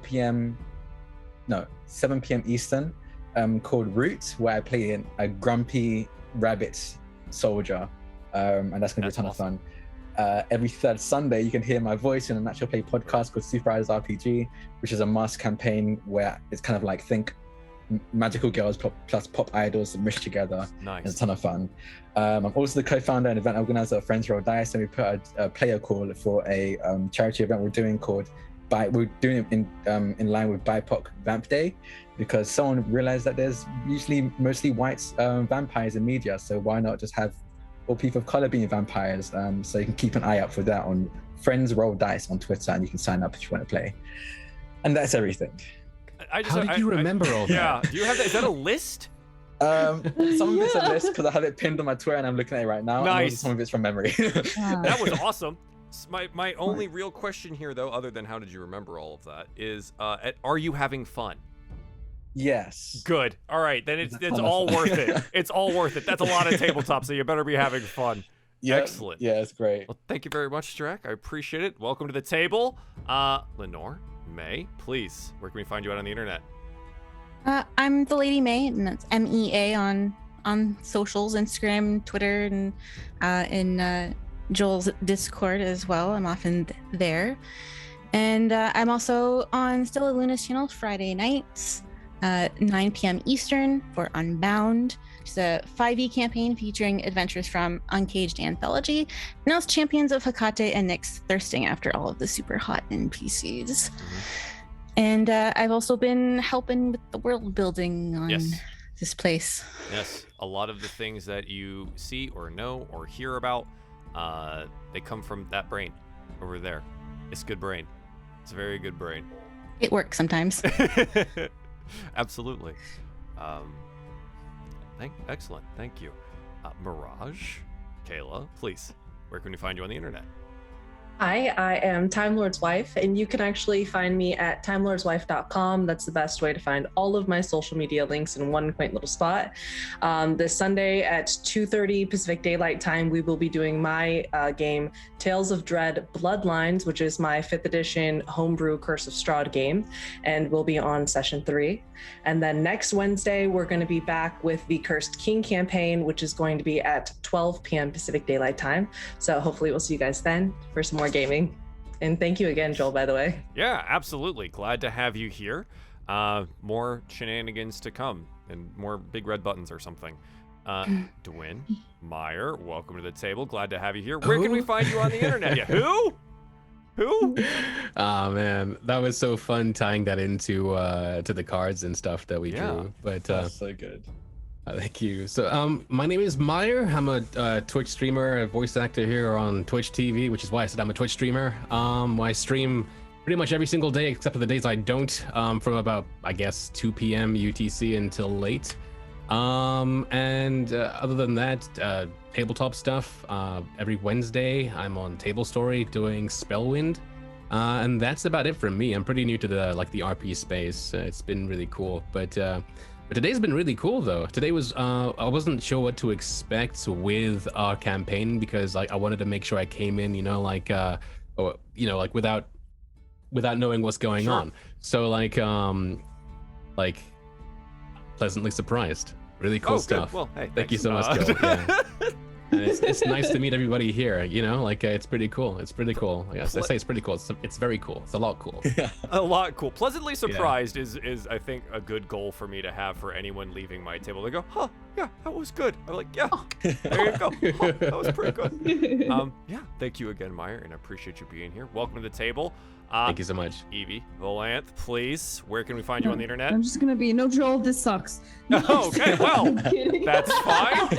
Yeah. We'll find you something else to do. Frankly, Joel, I don't like joking.